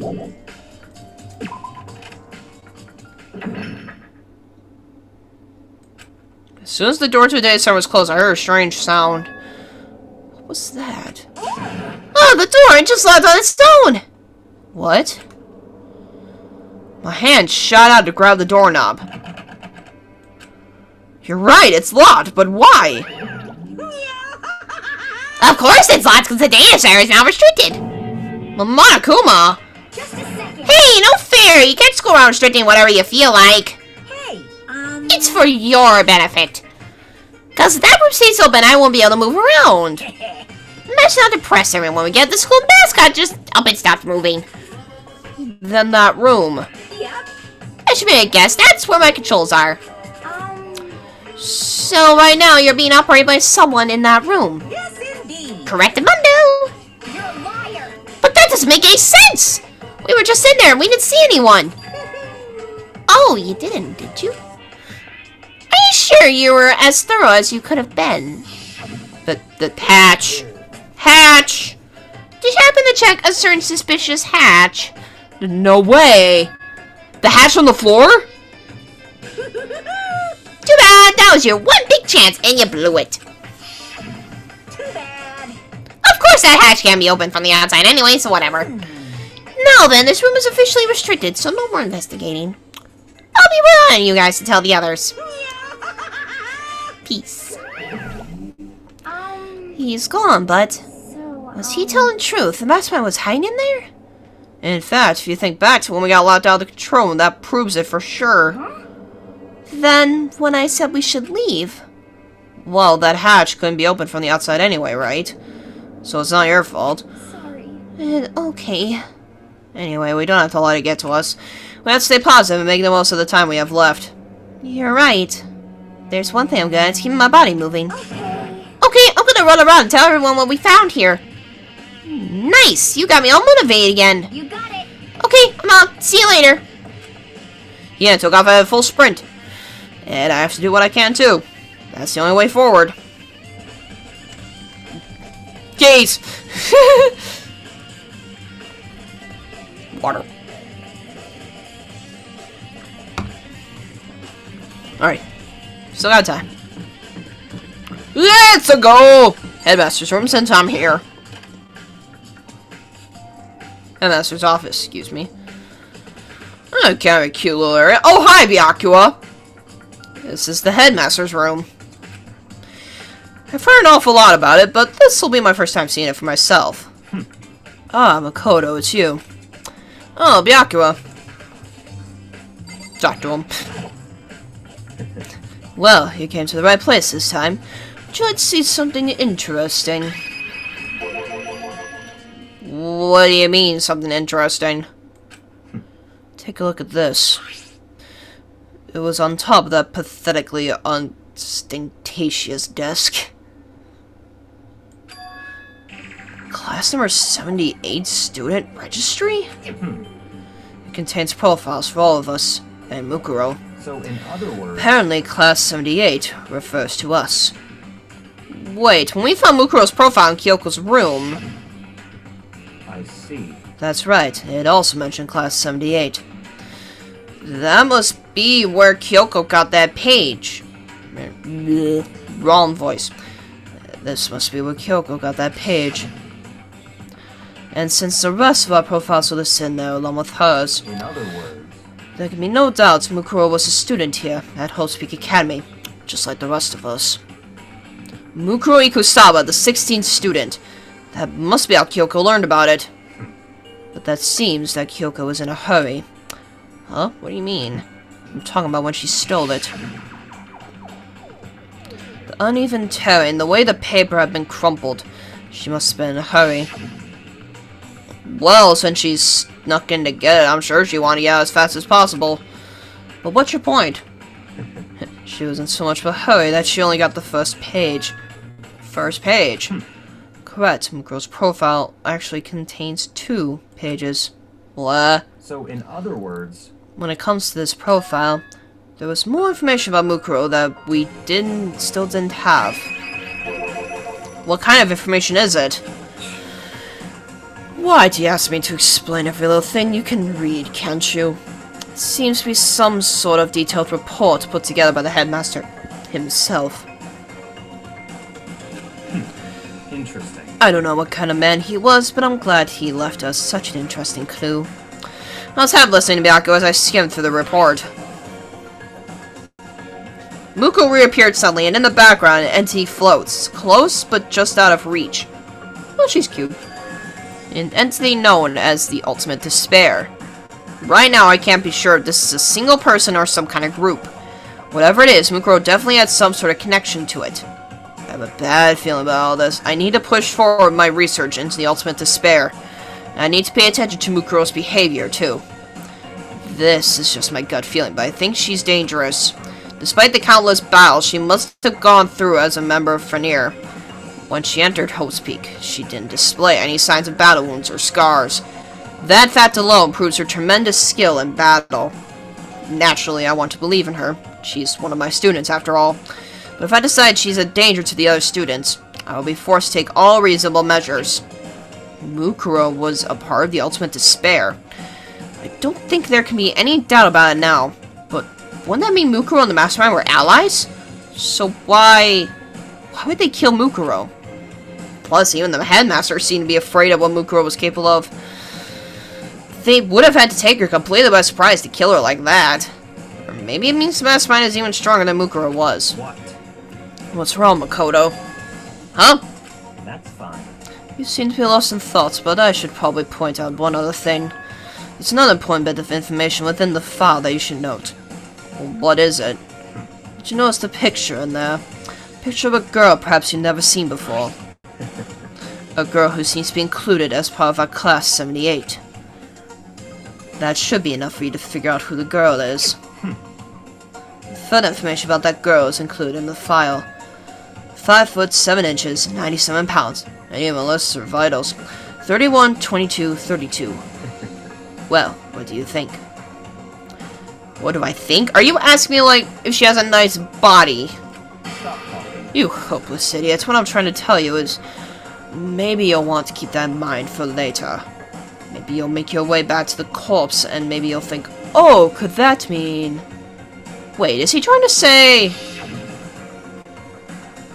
There's a chance the body isn't actually Mukuro? Is that what he's saying? Personally, what I'm thinking seems all but impossible, but wouldn't hurt to confirm, right? It's all clear now. But that's all I'm trying to say. What you do with that information is your business. So I'm back to being Byakuya's errand boy. Mukuro's profile. Oh, and one last thing. It's a bit of advice from me to you, so I suggest you pay attention. Advice? For me? You seem to be getting along with Kyoko quite well. It's not that we're getting along, she's just done a lot to help me. Well, don't put too much faith in her. Huh? In other words, The cost of that faith might be more than you can afford. What are you saying?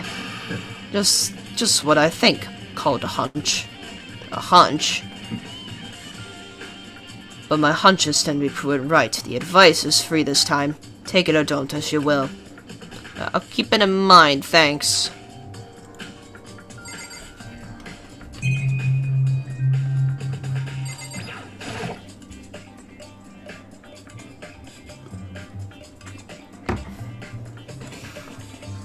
Hey, Agent J! If they showered... From the way this is, probably not. there are documents scattered all over the floor. Somehow it makes me feel anxious. Yeah, it's probably gonna reek alright. Trophies and even a shield in the display case. Class 78 student registry. Apparently that's us. There's profiles of me and everyone I met at the beginning, and Mukuro. Just like us, Mukuro was apparently a new student here at Hope's Peak. Mukuro Kusaba, part of the Ultimate Despair. Which means her and the Mastermind should have been allies. But then, why would the Mastermind kill her? Weren't they friends? Hi, Byakuya. Bookshelf. Bookshelf seems really well made, and it's filled with files and thick books. Alright, nothing else of interest in here. Alright. Look in this thing again.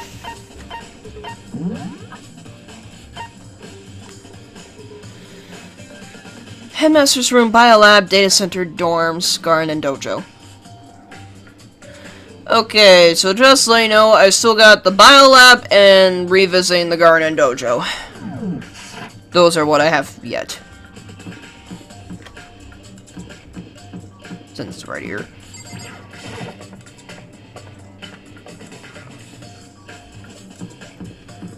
But yeah, we have those dozed off moments. We always do. Probably should see the biolab first before I do any of those other places. Raw.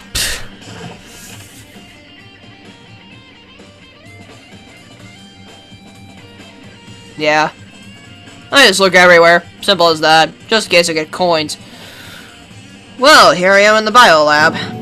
It's so cold.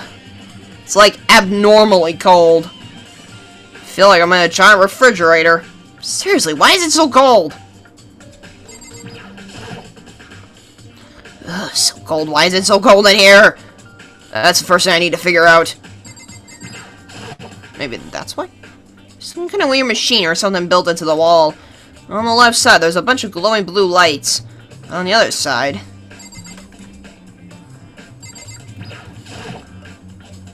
there's some kind of weird machine or something built into the wall. I've seen something like this before. Ah, that's it. I'm seeing some kind of thing in horror movies and stuff. It's a fridge for storing dead bodies. Wait a minute. Does that mean this biolab is actually a morgue?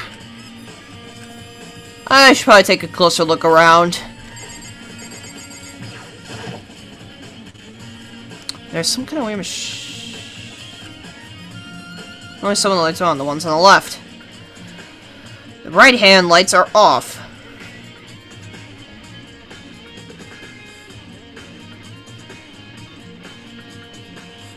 Pew, pew, pew. Yeah, that works.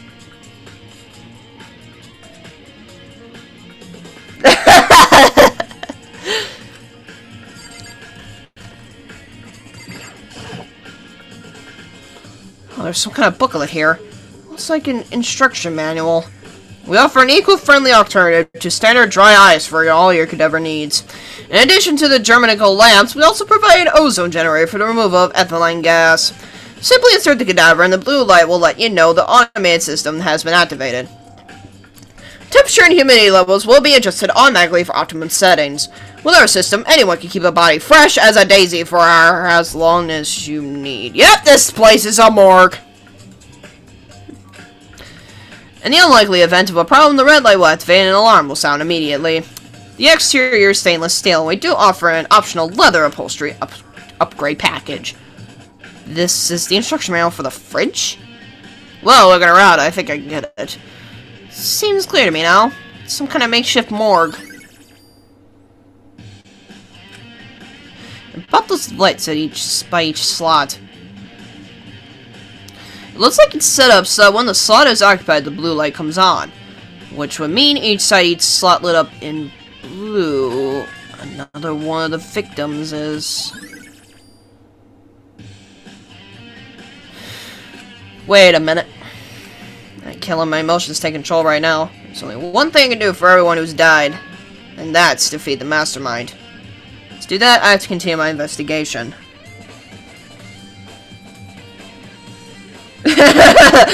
Freeze dead bodies and pulverize them. That works. I don't have any other option. Yeah, because 2, 4, 6, 8, 10, 12, 14. Yeah, there were 16 slots in there. Well, that makes perfect sense. There's a stack of tarps here. I've seen a lot of these things lately. Anything else of importance? That's a camera. No, I don't think there's anything else of importance. Wait, this part by here just because, well, it's where the dead bodies are kept?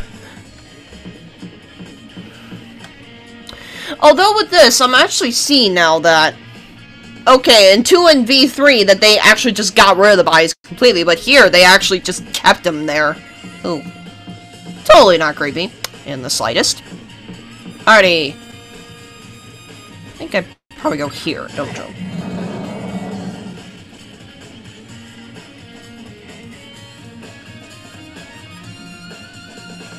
Right about why the morgue part bars later investigation, but basically this part's the perfect time to solve mystery entirely. Oh, hi, Toko. Oh, Toko, so this is where you are. What do you want?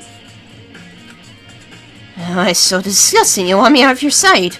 No, that's not it at all. I just thought maybe you'd found a clue. Well, I haven't. I didn't find anything, not one single clue. I figured since this place was related to the case, it would have something, right? But there wasn't anything out of the ordinary here. Give it back! Give me back my precious time! Calm down, Toko. What's your problem? Just don't tell me to calm down. You have any idea what I'm going through right now? When everyone finds out, they're gonna call me useless, good for nothing. Nobody's gonna say that.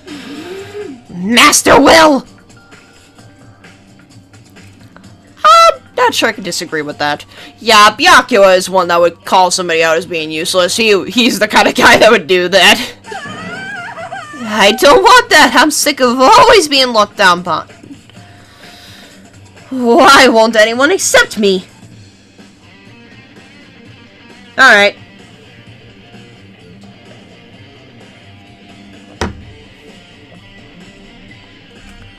Well, I don't think there are any clues here, so maybe I'm gonna get going.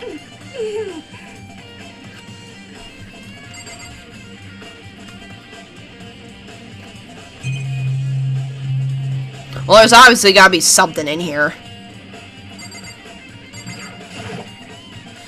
There's a bunch of unlockers in here. We found a clue here, but it was just Mastermind's attempt to find Kyoko. I can totally imagine Sakura out here using this to train.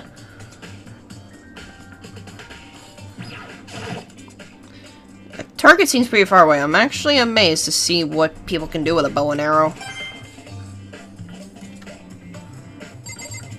Yeah!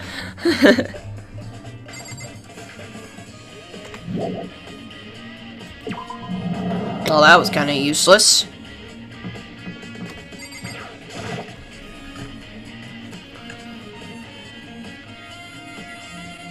Heroes in here, I presume?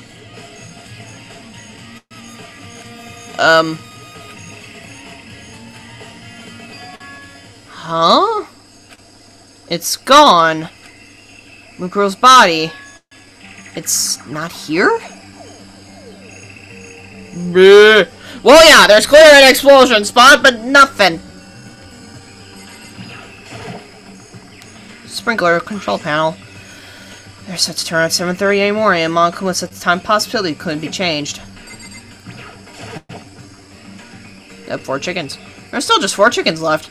Honestly, I'd be kind of terrified if there were more than that. Wouldn't be surprised if you got rid of it, Mr. Flower!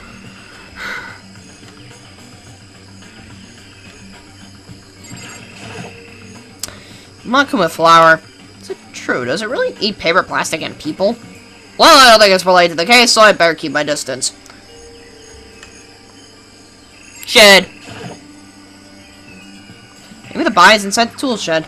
I better check just to be sure. I didn't find anything even close to a dead body.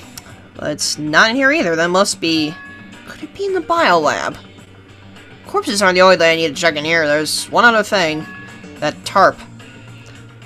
Tarp played a key role in another case, so I'd better look into it. Boop. The killer used a tarp to keep the sprinklers from getting the body wet, which means the killer might have left some clue behind here. Huh? I didn't notice this before, but there's a small stamp on one corner of the tarp. It says Biolab. Then this originally came from the Biolab? Oh! Well, that made perfect sense! Because it was locked before. Huh. Ain't that something? It's that pickaxe. On the handle it says, Crazy Diamond. It's the same thing that was written on the back of Mondo's coat. This pickaxe is connected to Mondo somehow. Strange. Alright, yep, nothing in here. We're good. Where do we go then? The biolab again? That's all I really need to check here. Where do I go now?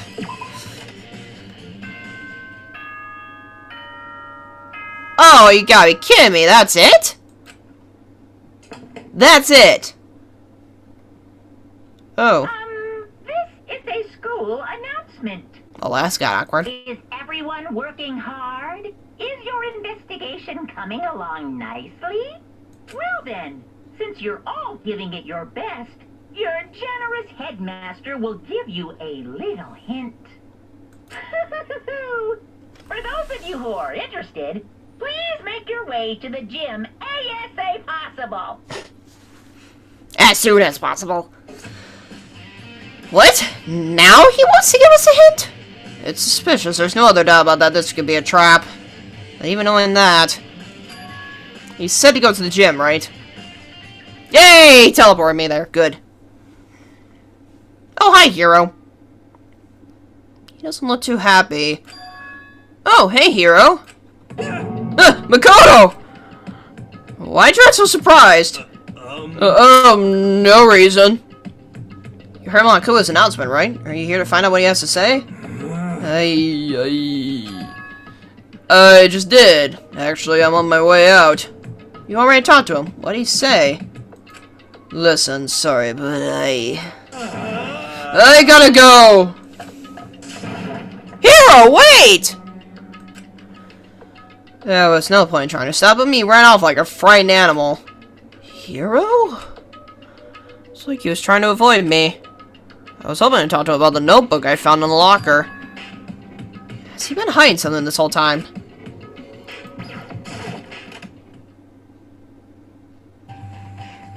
Alright, what's going on here?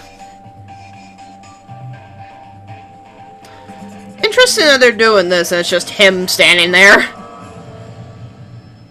Hi. What you gotta say? Hello, welcome, hello! Welcome, hello! Are you ready for your final hint? Well, it just so happens to be in the envelope on the ground in front of you. The envelope? What's this? This must be the envelope. And just so you know, I won't be answering any questions about what you find inside. What? Don't worry, just get on with it. Makoto's cryptic words didn't make me feel any better, but I picked up the envelope and opened it. What I found was a single photograph.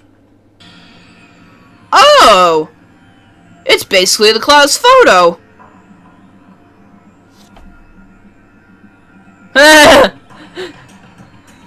Ikuzaba's covering Jugo's face. Oh wait, there's Mukuro!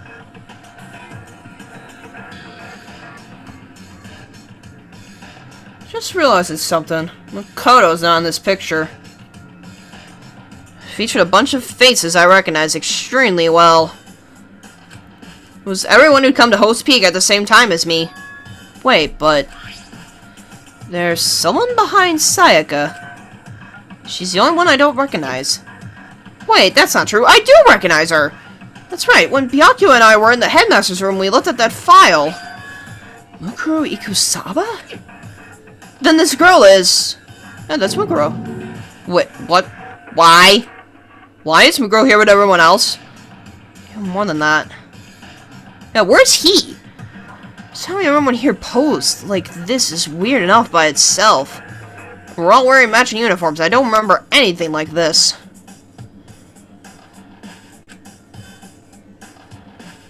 And now that I'm looking at it, it's not even everyone. I'm not in the picture. I'm the only one not there. The picture is all 15 other students, but not me.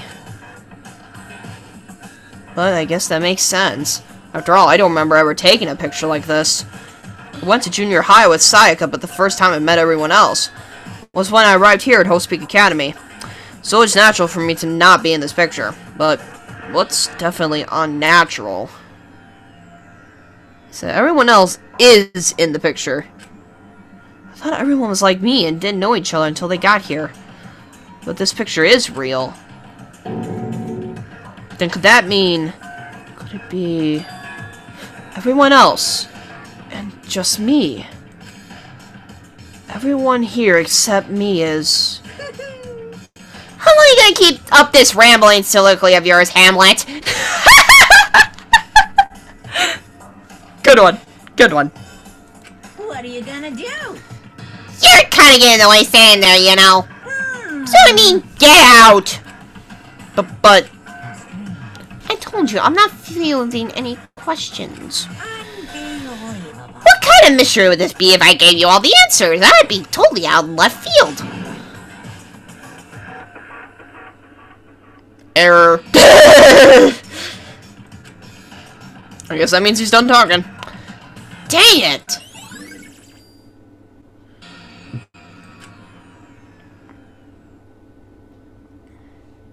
So, in the end, all I found in the gym was even more confusion. And with that confusion in hand, I left the gym dejected.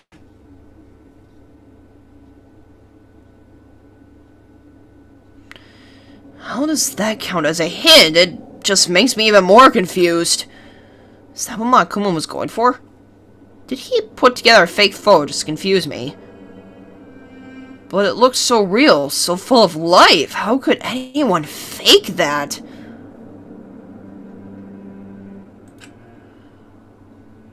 Which would mean everyone but me.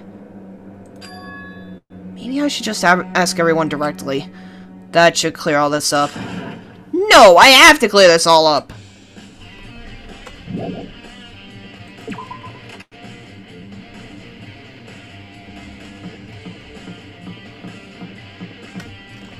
I'm guessing we... didn't mean to hit that one. Problem is, where do I go? Cafeteria. That's what I thought. That's what I thought.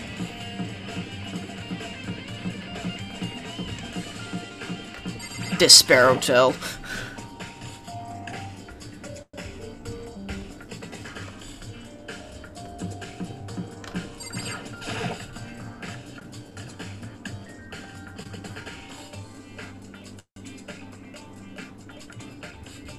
Oh, hi, Hina. So, this is where you've been hiding. Listen, I was hoping to talk to you. Well, Makoto! Sorry, you gotta go. What?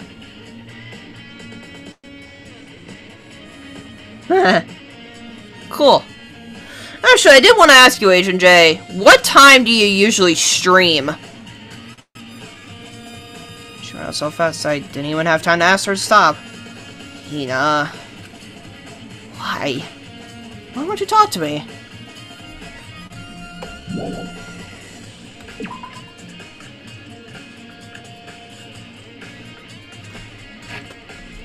Now where do I go?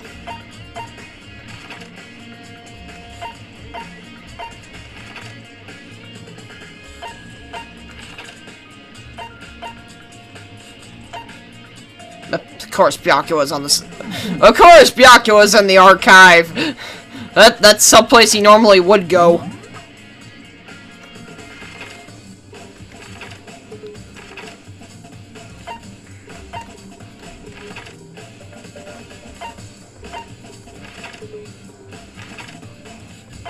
Well, I'm just gonna teleport here just to save time.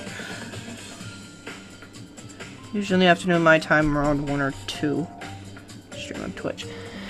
Yeah, because I was hoping to catch you, like, on a stream or something, to just follow you while you were streaming.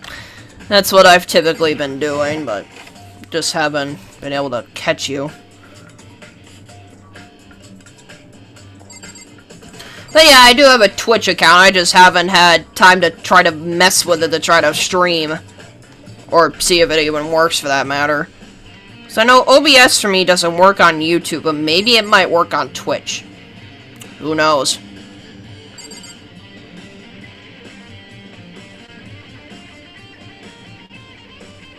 Cool. Alright, Byakuya, what do you got? Oh, Byakuya. Listen, do you think we could talk? Byakuya? That's enough. I have nothing to talk to you about. Don't talk to me as if we're friends. Hey, Byakuya, wait! Of course he didn't, he just walked away. What the... Why was he acting like that? Like he was purposely trying to avoid me. And suddenly Makoto is the one getting ignored. Why is everyone, like... Wow! He's getting the butt end of the stick.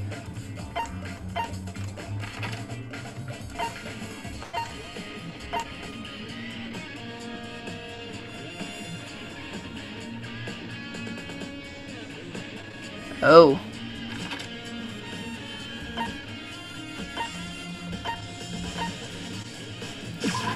Teleport.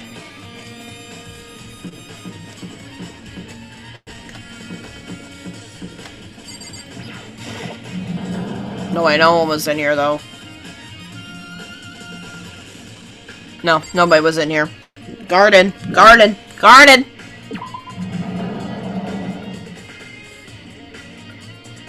Yeah.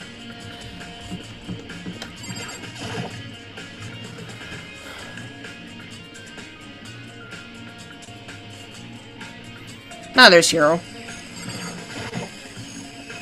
Hey, Hero! Just moved him again. Makoto! What's going on with you? Every time I see you, you freak out like that. No, No! Sorry, but I'm in a big hurry. Once again, he ran off like a terrified rabbit. Hero, what's wrong? Still wasn't able to talk to him about the notebook I'd found. It's like he was avoiding me. Like he was afraid of me. Why?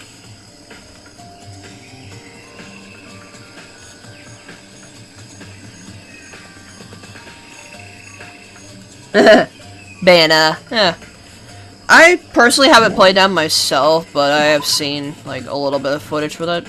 Looks interesting to say the least.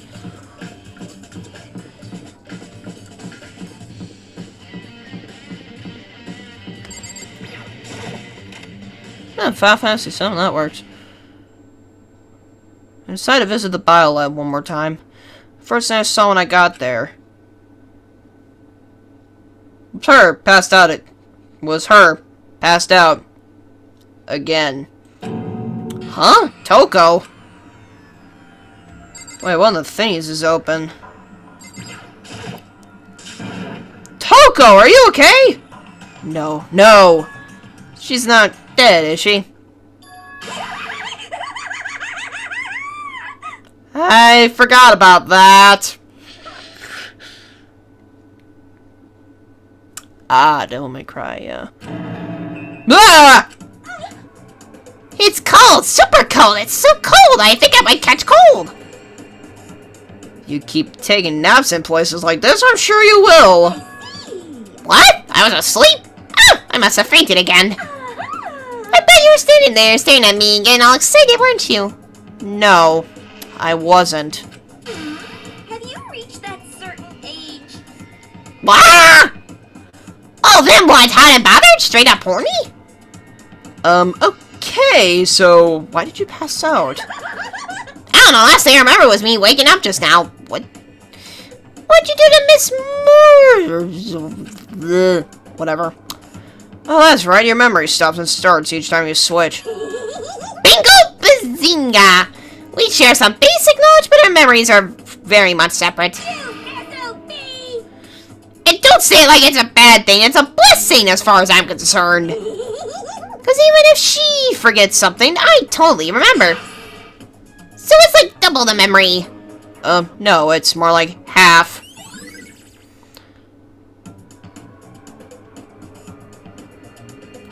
What I want to know right now is, where's my little darling? Tell me now or I'll slit your throat. I don't know, I'm sure Byakuya was around somewhere doing his own investigating. Yes. By himself? I assume so. Oh, I'm on fire! I knew it! I totally knew it! I'm a total pro when it comes to all things master. Anyway, I gotta hurry. I can't even imagine how lonely you must be right now.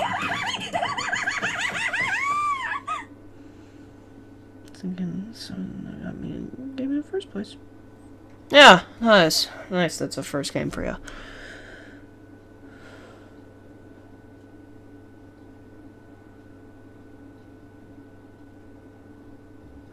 Oh, that's a reference to that game. Okay, that makes sense. Morose. Gotcha. Toko shot off, her eerie laughter echoing behind her. I totally forgot to ask her about the picture. Well, there's no point asking just like Jack anyway.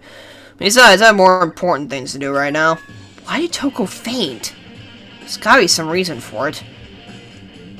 How about that? The fridge, it's open. I'm sure they were all shut tight last time I was here. That must be why she passed out.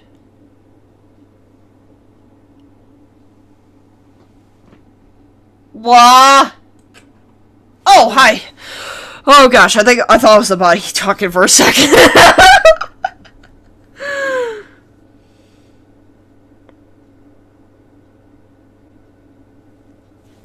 Whatever. I'm not gonna worry about pronunciation of a word. If it only appears once, I don't care.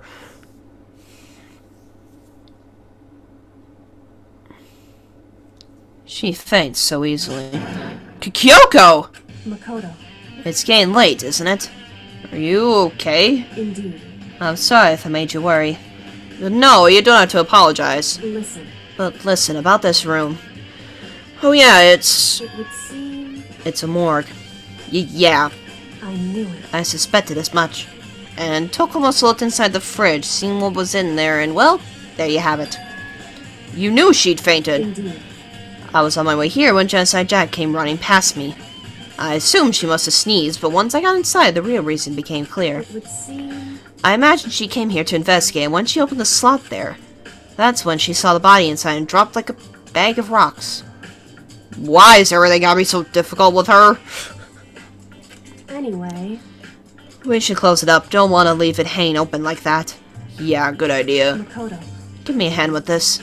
Kyoko approached the fridge, hands outstretched. But suddenly she stopped. What's wrong? Listen. Maybe we should wait a second before closing it. Huh? How come? Because Mukuro's body is in here. Mukuro's corpse? Mukuro's body is inside the fridge. I see. Just like every other time, the mastermind probably brought it here while we were in the class trial.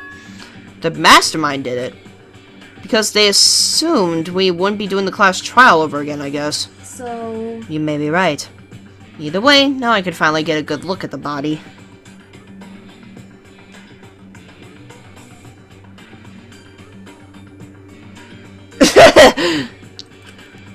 Oh, that's right. Kyoko didn't get a chance to check the body during the last investigation. Makoto. I need to do my own examination of the corpse as soon as possible. I'm going to find a clue this time, and I'm going to grab the mastermind by the tail. Okay, so what should I do? So then... Why don't you just wait over there? I'll let you know as soon as I'm finished. Just wait over there. That's it.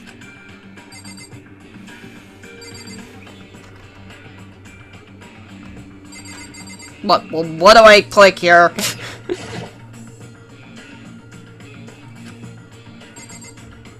The tarp. No, I think I've seen a tarp like this somewhere before. Ah, it's the same as the one I found in the garden tool shed. If I remember that tarp. Yeah, a stamp on it. It said Biolab. And that's the tarp that was used to help camouflage the murder in the garden.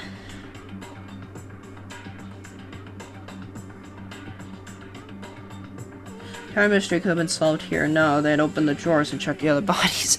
Yeah, that's true, because 16 slots, 16 students. So yeah, clearly they would have had to put the bodies someplace.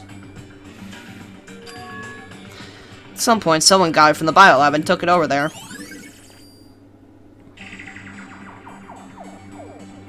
Fed the typical open one person online. Yeah, That's true.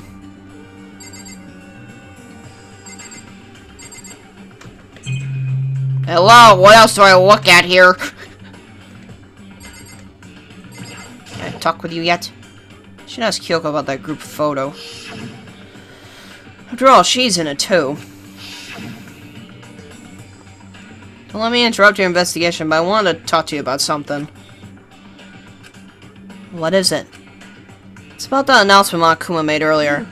You mean the one about a hint or something? I didn't take him up on the offer. Huh? Why not? Because... The only reason he'd give us a hint at this point would be to confuse us, to cloud our judgment. I could solve this mystery on my own without whatever hint he may have to offer. That's a good point. I wish I could go back and do the same thing, but what's done is done, I guess. Standing here looking after her. Looking at her, excuse me. I don't think she's hiding anything from me. Is she right? Did the mastermind forge that picture as a trap to confuse us? That's gotta be it. There's no other explanation.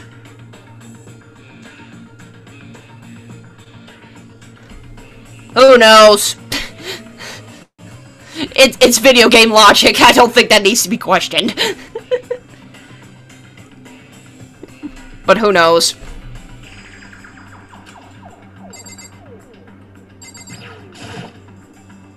It's a fridge meant for storing dead bodies.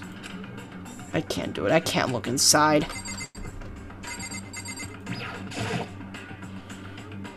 On the left side of the refrigerator, a bunch of blue lights are on.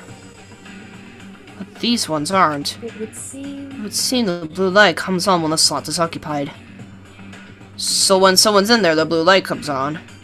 Looking around, the number of lights that are on, including Mukuro's, there's 9 in all.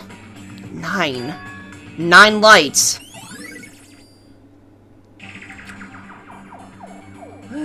Okay, Makoto, I'm done. Alrighty? Jeez, that was fast. Indeed. Anyone can do good work if they go slow. In that spirit, I'll make my report brief. So, did you find anything? Indeed. I paid careful attention to the wounds and the traces of blood, and it seems highly likely that...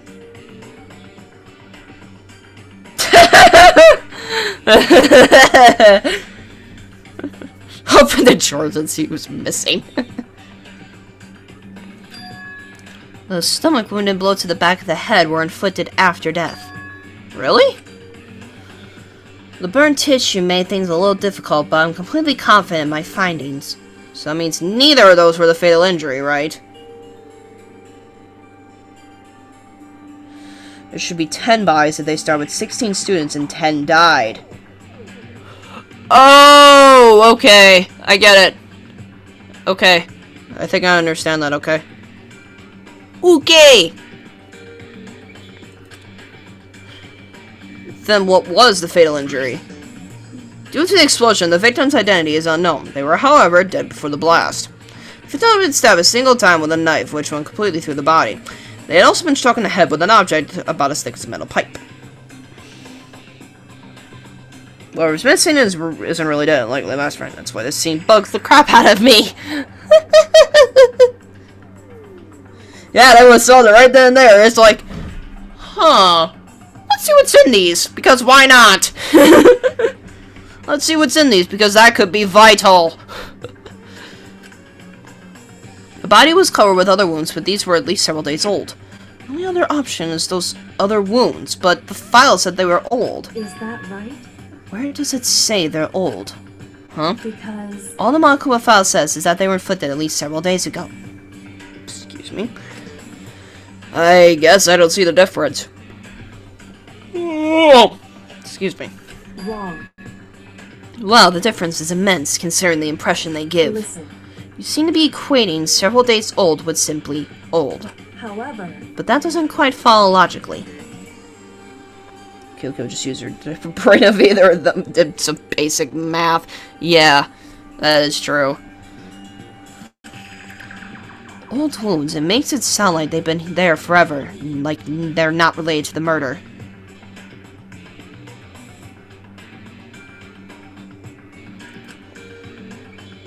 Are you saying they are? But all we got the Monokuma file right after she was killed, right? So the wounds were at least a few days old. There's no way they could have had anything to do with it. So then, But what if Mukuro herself wasn't killed within the last few days? What? at the very least, Certainly you can allow it as one of the many possibilities, can't you? One of many? right. A detective doesn't have supernatural powers. There's no way to predict the answer from the beginning. Instead, the ideal detective begins by imagining as many possible scenarios as they In can. other words, They envision these possibilities without prejudice, without bias, using only their logic and common sense. Then, as they investigate, they test what they find against each of these possibilities. Of course, me telling you this doesn't mean you'll be any good at detective work. But beyond using that to solve this particular mystery, you should keep it in mind for the future. hey, So, if there's anything else you'd like to know about the condition of the body, now's the time. Come to think, but there was one thing.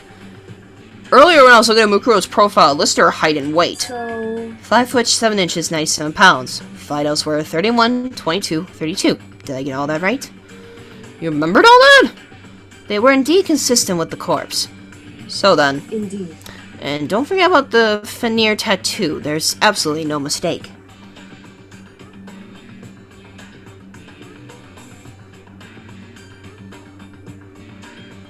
Yeah, that is true. Sometimes you really can't go off the Monokuma file, especially when that was used to frame Kyoko for killing him. Yeah.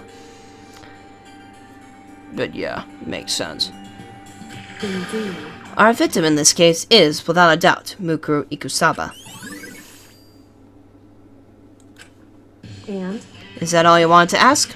Yeah, I think so. so then, Then it looks like we have no further business with Mukuro's body. Let's get going. It's kind of chilly in here. Oh wait, are we gonna put the body back? Don't you think it's kind of sad leaving it out like this? why? Sad? Did you forget she was our enemy once? Part of the ultimate despair. But she still got killed. She's still a victim. Hey, Have you ever heard the phrase, you reap what you sow? Yeah, but still. You really are naive, you know that? It's really quite appalling. But she could have abandoned me, but she decided to help me instead. So for someone like that, what does it mean to be naive?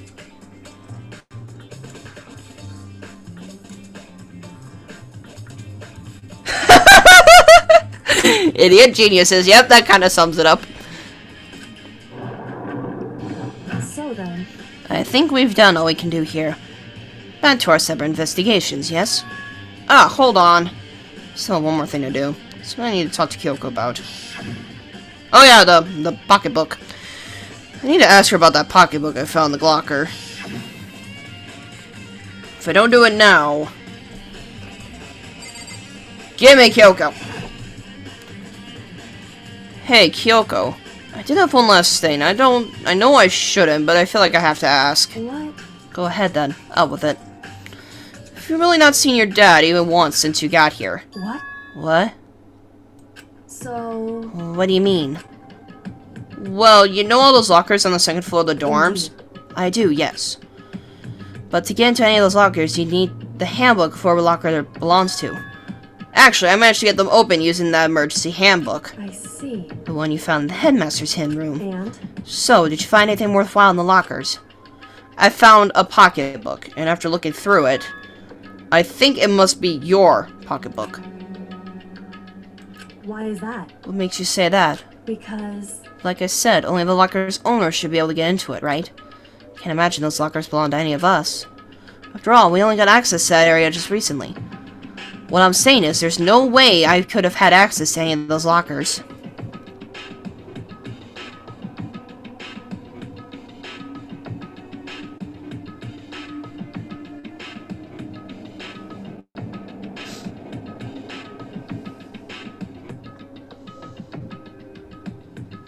Ooh, yeah. He would have been really young, yeah. Probably would have been in like his 20s. Wow.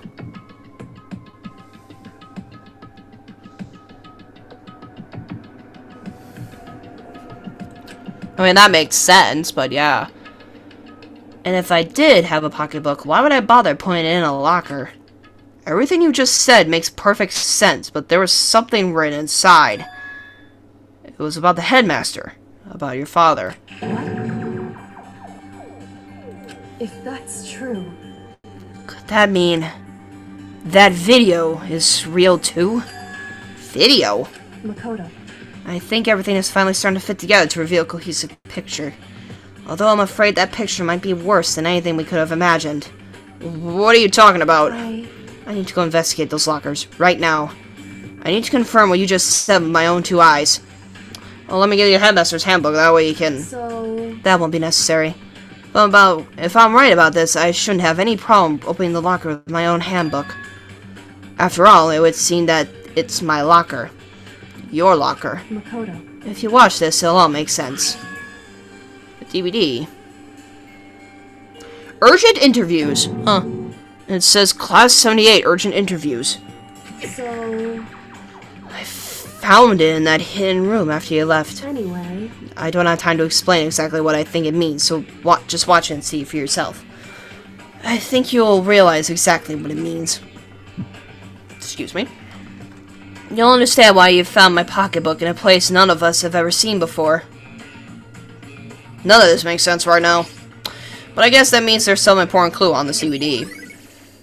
Interview DVD. Makoto. Oh, and now it's my turn.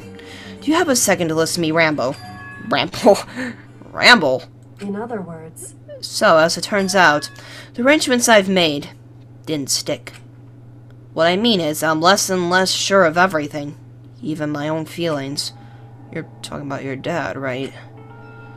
I can never find the answer to the questions I wanted to ask for the rest of my life. And all because of the mastermind. However... But there's one thing I am sure of. When it comes to the mastermind, there's no room in my heart for forgiveness. I swore to destroy the mastermind. This is just one more reason to follow through on that. Kyoko's eyes burned with the fire of determination. The determination to defeat the mastermind. It's strange to be confronted with his death and suddenly feel this way. I couldn't care less if my father had found happiness. Why? So, why is it? Why does it bother me so much to know how he suffered? It's ridiculous. There's just no understanding it, I guess. She let a small laugh as she said it. But her smile was filled with sorrow. Whew. So, that's it for my rambling. There is still much to do before I consider my task complete. Yeah, you're right. Hey. But keep this in mind. There's only ever one absolute truth. Whether that truth searches justice or suffering. Whether it's the greatest truth or the worst. What do you mean? Makoto. Even if the truth you uncover is filled with hopelessness, you still can't give up on hope.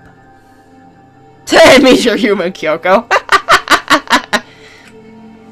Absolutely not! Because all I can do is keep moving forward. That's pretty much all I'm good at, you know? Indeed. Sorry if that was strange. So then... Anyway, I need to get going. I'll see you at the class trial.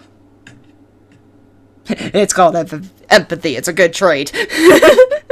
Leaving behind that final farewell, Kyoko was gone. I better get going myself. Got that DVD from Kyoko. I should head to the AV room to check it out. Kyoko said something about hopeless truth, but no matter what happens, I won't lose hope.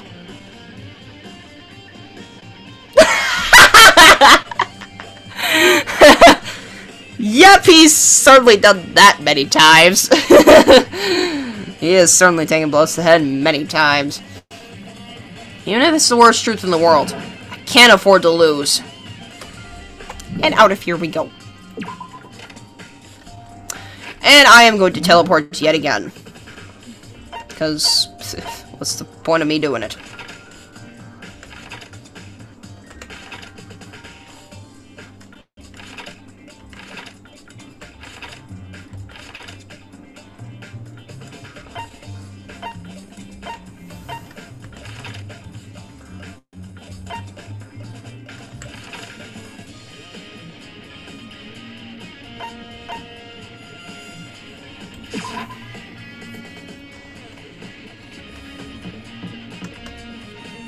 I almost walked right past it. Such one had been killed so many times. I sure appeared to such arm preset talent. Be the ultimate head injury survivor. I should be able to play the DVDs just fine. Well then, I better take a look. Took the DVD Kyoko gave me and put it in the player. It said that it was playing, but nothing appeared on screen. Staring into the black of the monitor. Must have been only a few seconds. But to me, it felt like an eternity. And then all of a sudden, an image appeared. Oh! Sayaka! Is this Sayaka? Took me by total surprise. I haven't seen Sayaka in who knows how long, and there she was. Okay then, are you ready to begin? It's a good voice for the headmaster. The voice I heard was of the man positioned on one side of the screen. It was the voice of a middle-aged man. I do apologize, but I hope you don't mind if I record our conversation. That's probably the headmaster. I'm a little slow, you know. I never really got the hang of taking notes while having a conversation. Sounded like he was trying to make a joke, but Sayaka's tense face didn't move a single millimeter. So this video is meant to serve as a kind of contract substitute. Okay. It's not that I don't trust you guys. It's more like insurance. So please don't worry too much. Now then, let me get straight to the point. There is a chance that you may have to spend the rest of your life here in the school. Can you accept that? You want me to accept that? Sayaka was obviously at a total loss. Made total sense. Who would agree to spend the rest of your life in this school? Accept. What? Thank you. And I'm sorry about all this. Well, I can promise you that I will do everything in my power to keep you safe. I don't think they give the headmaster's name until DR3. His name is Jin Kiriguri. Oh yeah, I think I remember. Was he headmaster? What's Danganronpa 2? I don't know. Maybe. Yeah. As the headmaster of Hope's Peak Academy, I give you my word. Well, we knew his last name, but DR3 gave him a first name. As if on cue, that's where the video cut out. There was a lot I hadn't understood up till now, but this, only this, I simply couldn't comprehend what I'd heard. Because I know how much Sayaka wanted to get out of here. I know how much she wanted to escape and pursue her dreams with her friends again. She wanted that so bad she tried to frame me for murder. So why? Why would she say yes to living here for the rest of her life? As I sat there thinking about it, I noticed a sudden light. No matter, the video that I thought was finished flashed back on screen. My eyes darted back to the screen.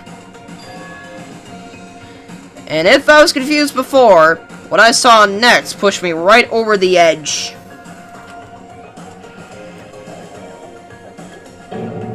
Oh, it's him! Huh? What I saw was me. Impossibly, undeniably, me. I remember stabbed in DR3's despair, so in DR2's cast start the school.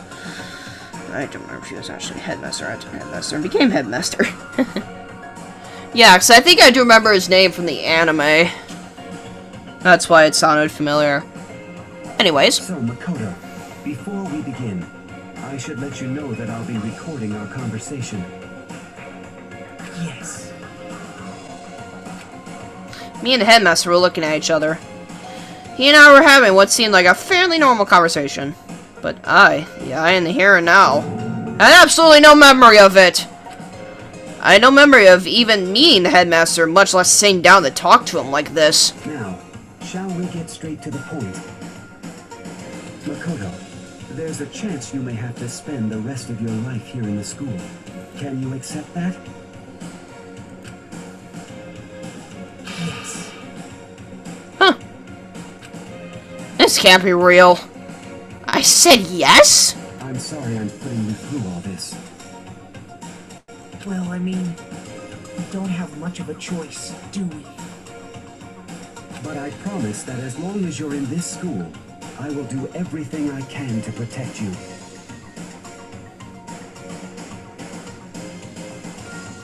As the headmaster of Hope's Peak Academy, who knows? that's the very least I can do for you. Once again, the video cut out. From there, the video repeated the same scene again and again with the others. Oh, Byakuya. Byakuya. Toko. Hina.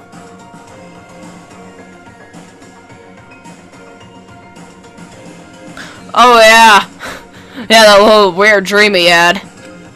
Everyone. They all said that they agreed to live in this school forever. And then...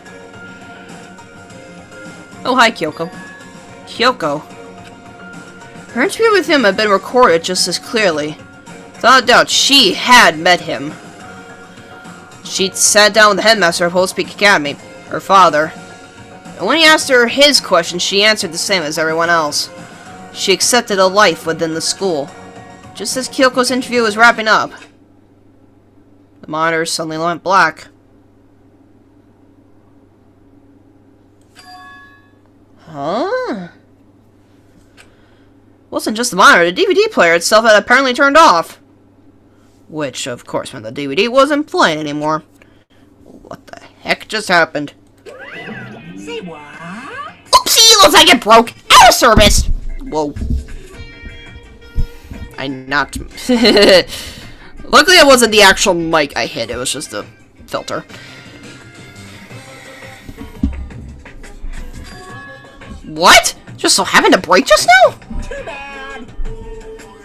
Now then, when doesn't matter. Failure can strike anywhere, anytime. That's what failure is, right?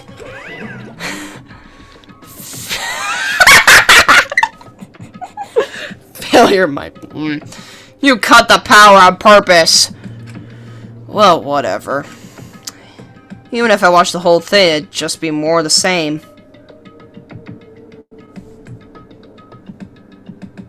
It should have been cute to shut the bodies against its own code. Clearly, it doesn't want you to see certain people in the DVD, yeah. He'd ask them the question, and they'd all say yes.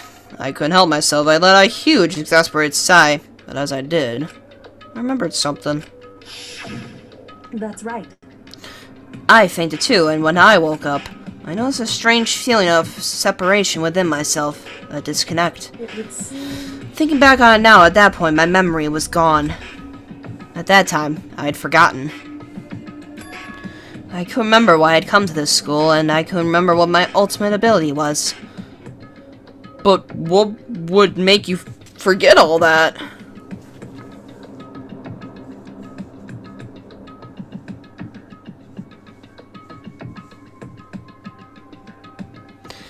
I mean, swearing with me, I just don't like downright saying it. But yeah. I mean, I try to keep it at least somewhat kid-friendly, at least. I say somewhat, I just don't want myself doing it. They can say it, I don't. But what would make you forget all that? Hey. Strange, isn't it? It's hard to imagine it happened by chance. It seems much too convenient.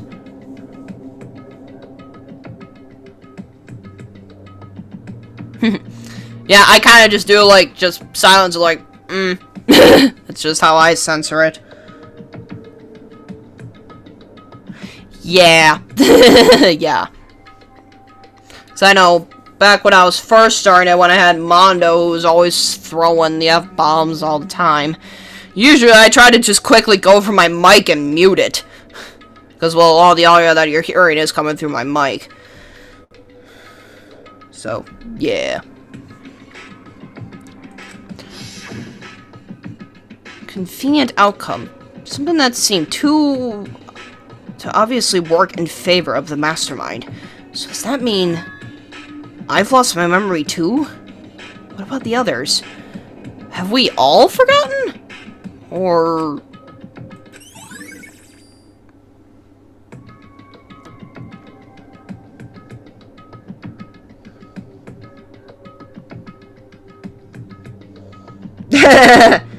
Well, that makes perfect sense. Yeah, that would actually make better sense. Plus, it makes it a little bit more humorous for it. Let me guess. Now the investigating's over, instead of him just giving us hints. For anything that had to start, there has to be an end. Yep, I figured that. And if the end comes, then that means it's time for a fresh start. There is no night that doesn't have a dawn. Although that dawn is totally pitch black. Oh, whatever. There is no storm that won't eventually end. Of course, then that leads to drought. This ain't the desert! But as I said, every end is the promise of a new beginning. Which is why I'm sure we'll get to meet again. Because the end is only the beginning. Anyway, let's get started. The beginning of the end of the class trial. Beginning of the end! Not like I've heard that reference before. Everyone gather once again at you know where. Ryan showed that every time Mio opens her mouth, Mio gets demonetized. Yeah, I haven't been worried about the monetization with these videos at all because, well, I'm doing this for the funsies. I'm not making money off of any of these videos, so... yeah. Monetization doesn't really bother me that much. It's only when videos get blocked, that's when I get concerned. I'll explain that later. It's about to begin again. The class trial is going to start. The final class trial. The last time all our lives will be on the line. The last time hope and despair are on the line. I don't have a choice. I have to do this. Okay then. This is the end. And we stop here. Class trials will still be separate videos. Besides, I think I've gone on for long enough.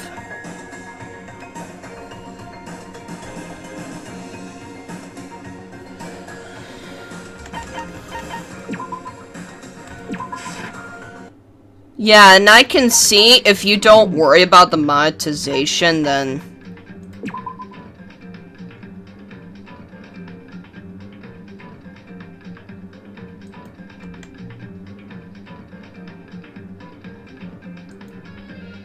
I thought I saved, but okay.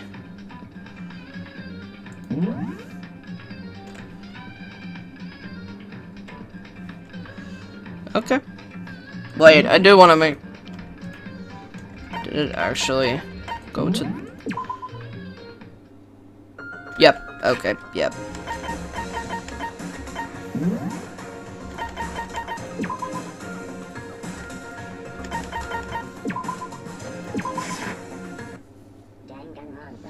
Though I did have to find out before I started V3, the whole level scene showed anything Twitch would get bad at, so I could skip them.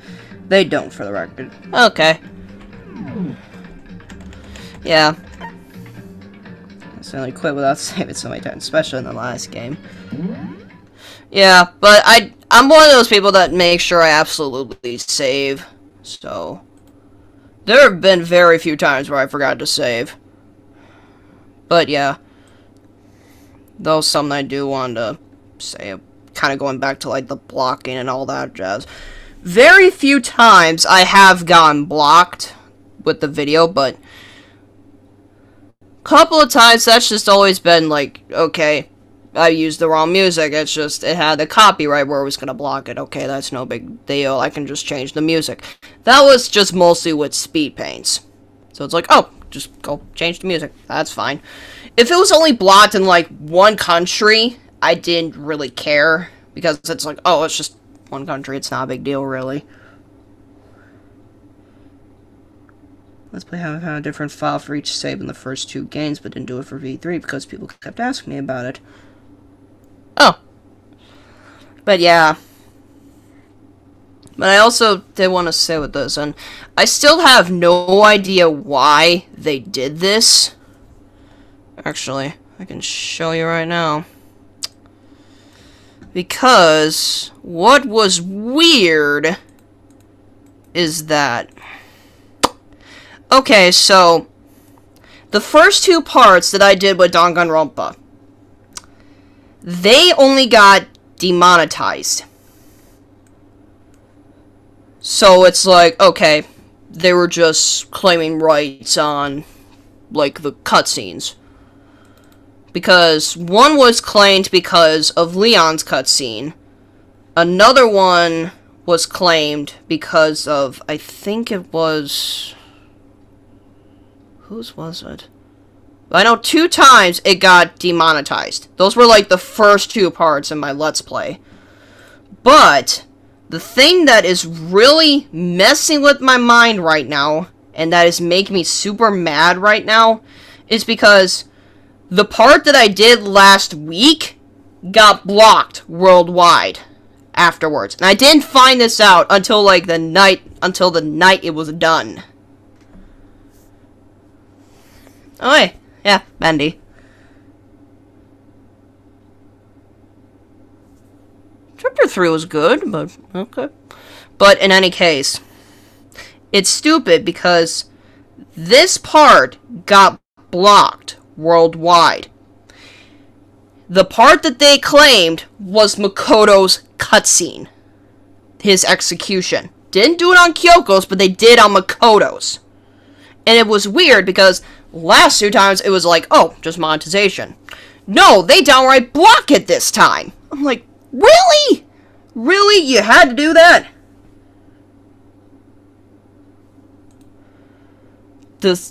Here, I'll show you the funny thing.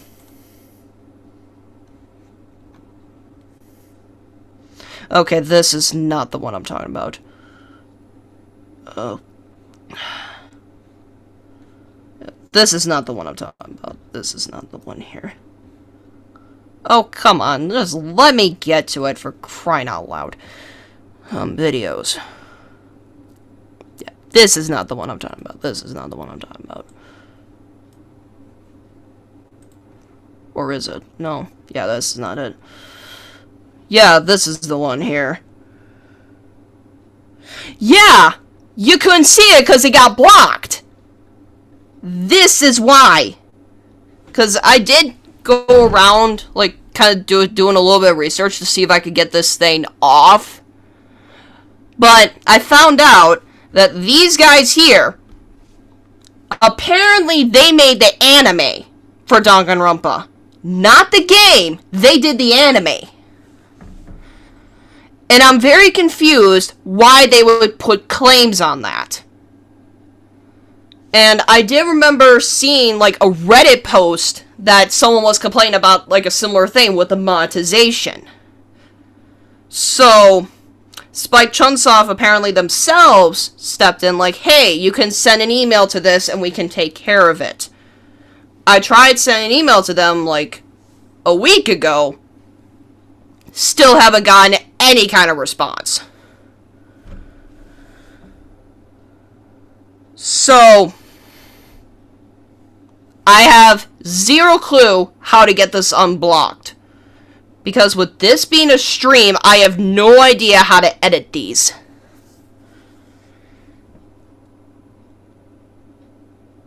Yeah, it's weird that they didn't copyright it. Because, okay, the first 2 Danganronpa parts I ever did, they both got monetized. That was it. Here, where are they? Okay. Yeah, this one got monetized because it was Leon's cutscene. I forgot what this was monetized for. What was this one monetized for? That's subtitles. I need copyright. Oh! The rocket scene. Like, the very first scene that you see with Danganronpa. That, the whatever the rocket one was.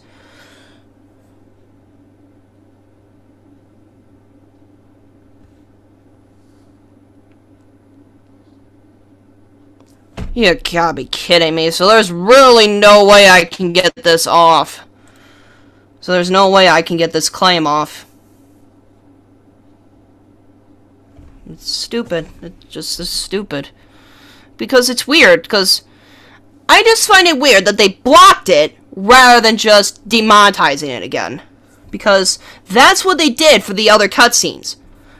But then it's weird that they didn't do it for Celeste. They didn't do it for Alter Ego.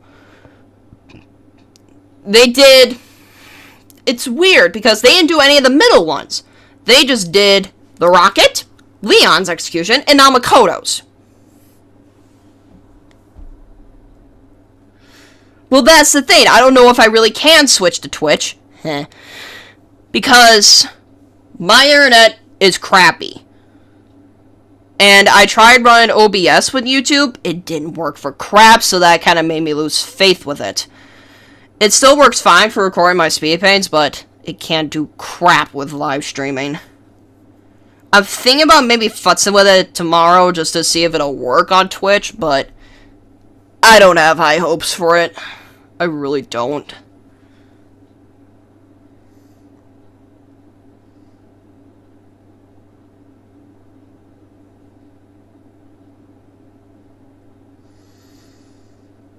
Yeah, I don't know if I'm going to be doing Ultra Despair Girls, so... Yep, so there's literally zero stuff I can do about this unless I somehow get a reply back from Spike Chunsoft. This is stupid. Literally stupid. Although what's weird is, I can access this video when I go on the playlist that I have set for it.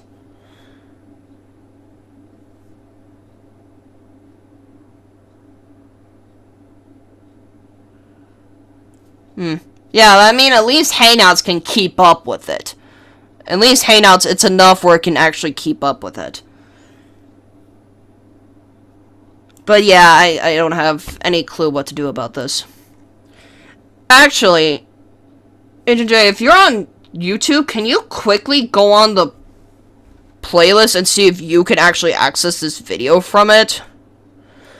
So I know I've tried doing it, and I can access it just fine. Which I find weird.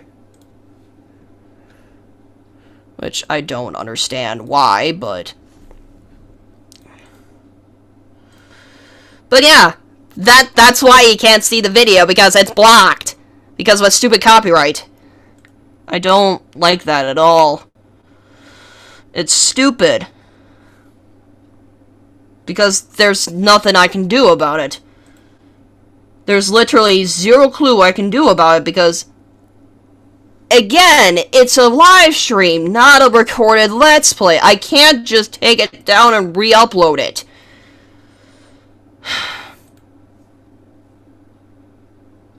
But then again, I'm one that can access all my videos because, well, I made them.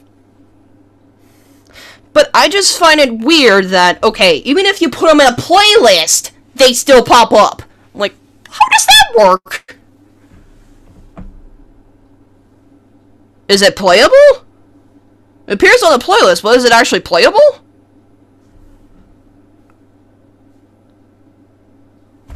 I don't get this. At all. No wonder they say YouTube is broken. Oh. That, okay. See, this is what's bugging me currently, is the stupid darn copyright. And the thing is, again, I was not aware of that happening until literally just before I went to bed. Because I happened to check my email and like, oh, your video got blocked because copyright. I'm like, really? You block it now? It would have been nice if they just demonetized it. That I didn't really care about, but no! You block it! You little idiots.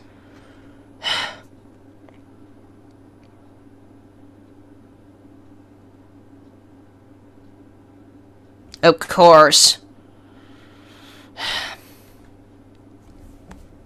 It's stupid. It really is. Yeah, because I know I tried talking with people and... I don't know. I don't know if there's anything I can really do about it. That's the problem. If I could do something, I know how to do something, I would, but again, I don't really know.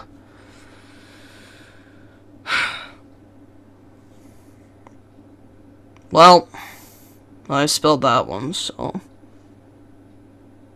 yeah. I got zero clue what to do about it, so there's nothing I can really do about it. I don't know, I could try futzing with these settings just to see if there's actually a way I can edit the video out or do something. But I don't think there's anything I can do. Kind of been nice if I could have been alert about this in some sense, that it was gonna do this, but no. Nope. Just blocks it. Because I don't know if other YouTubers have had that problem. Which frustrates me.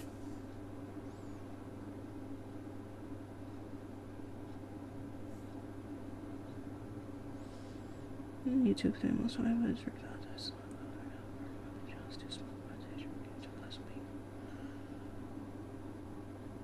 Oh, yeah. But again, I don't worry about the money. Because I'm just doing this for the funsies and to, well, keep my sanity from school and everything. Because I do like doing this, I really do. But I can't keep doing it when stuff like this happens. So yeah, again, nothing I can do about it. Again, unless there's something I can do on here, but other than that, there's nothing I can do about it.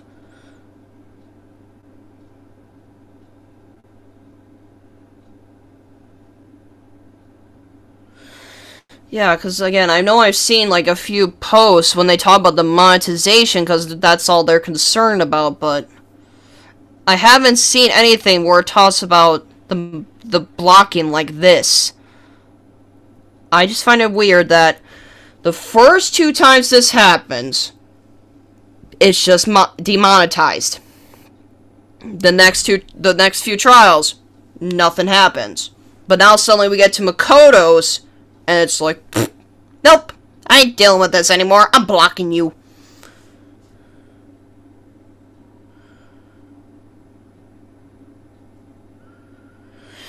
I can't even imagine what it's gonna do with the sixth trials execution. Huh, I wouldn't be surprised if it blots that one too. Yeah. Nothing I can do. But anyways, figure I'd just tell that just to vent out a little bit, because that's been bugging me now forever. Because I've been looking around and it's like, I haven't found anything. But yeah. Anyways, I probably should get going. It's 11 o'clock for me. And I probably should get to bed, so. The everything bagel of executions. Yeah.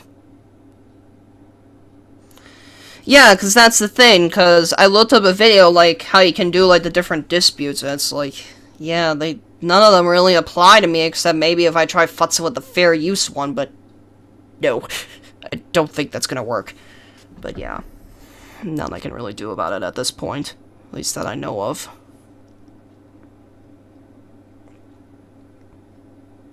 But yeah, if you got buddies, or if you can go around doing something, I don't know, if you come up with something, feel free to let me know on the next stream or something. Because, again, I don't really know how to fix it. Because, again, I'm not worried about monetization, it's when it starts blocking things that I get concerned. But again, if it's only like one country, I don't care, but when it's the whole world, yeah, that's when I get concerned.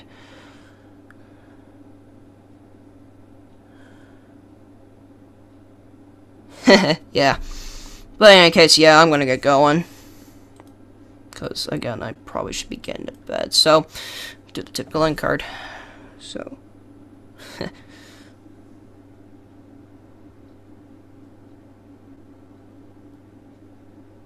But hey, we got at least one person, yeah.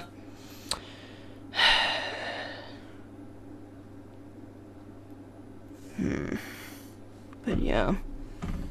Can't really do much about it, that's the problem. Because it's either I have zero clue about it, or it's just... it annoys me too much that I can't really do anything. In any case, I better go, because I'm really tired right now.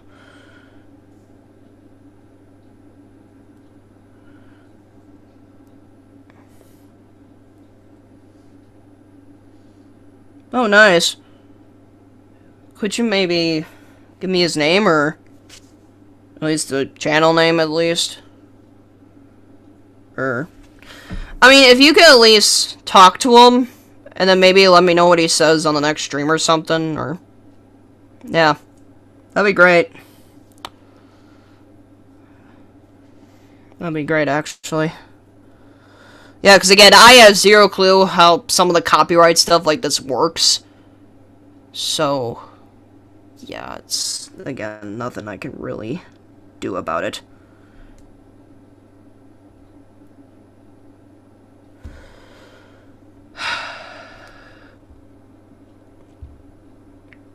Nope, just me and you, apparently.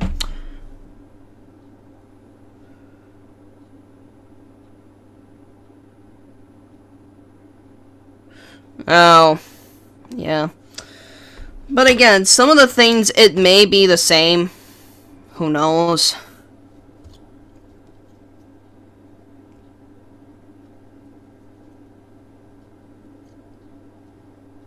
So it's KVAT. I'm doing this right.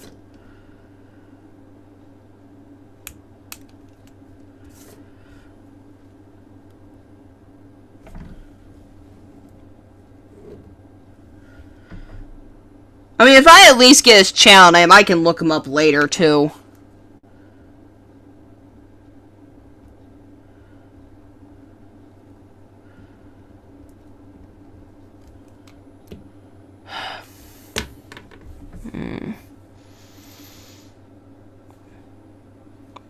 Need to do something to stay occupied.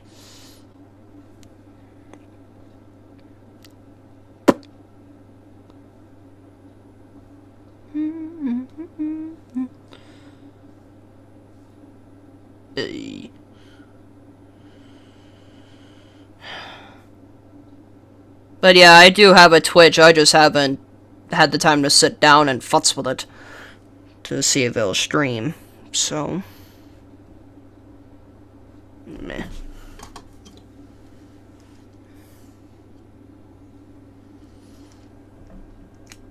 Oh. Of course.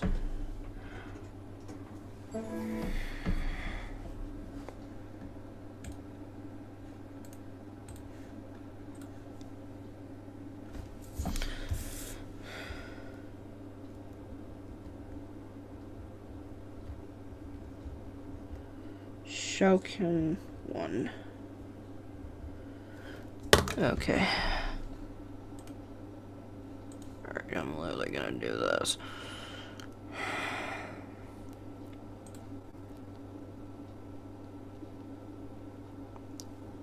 Shokin 1. Huh, that works.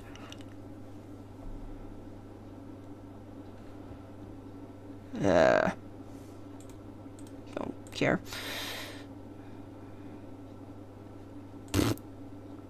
Whatever. Alright, I'm just gonna do this. Come on. Great one. Please. Thank you. Come on. There you go.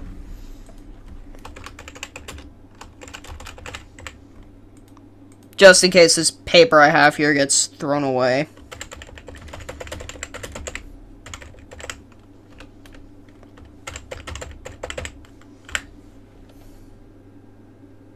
Stream Danganronpa in a while, but I talked to him, makes it sound like lack of time or motivation, not that he's having issues.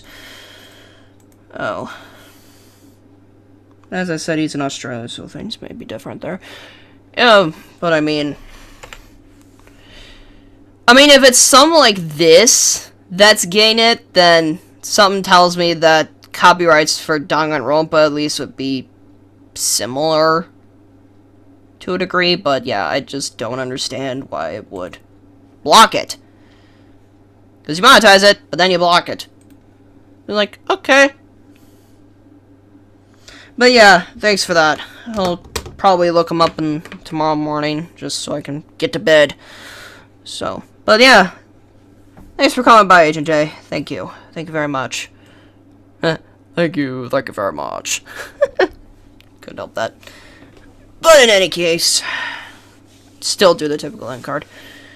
I'm Melissa Murag, aka the Taurus Mistress, and I was doing Danganronpa, Trigger Happy Havoc. Well, sorry about the kind of vent ordeal. I needed to do that, because it's been bugging me. So, but in any case, I shall see you guys around. Stay awesome, buddies. And yeah. Oh no, thank you for coming by. Thank you.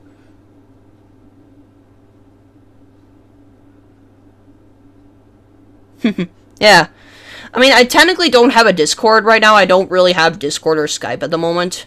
So, maybe I'll get one just to see if I can contact them. But yeah, thank you.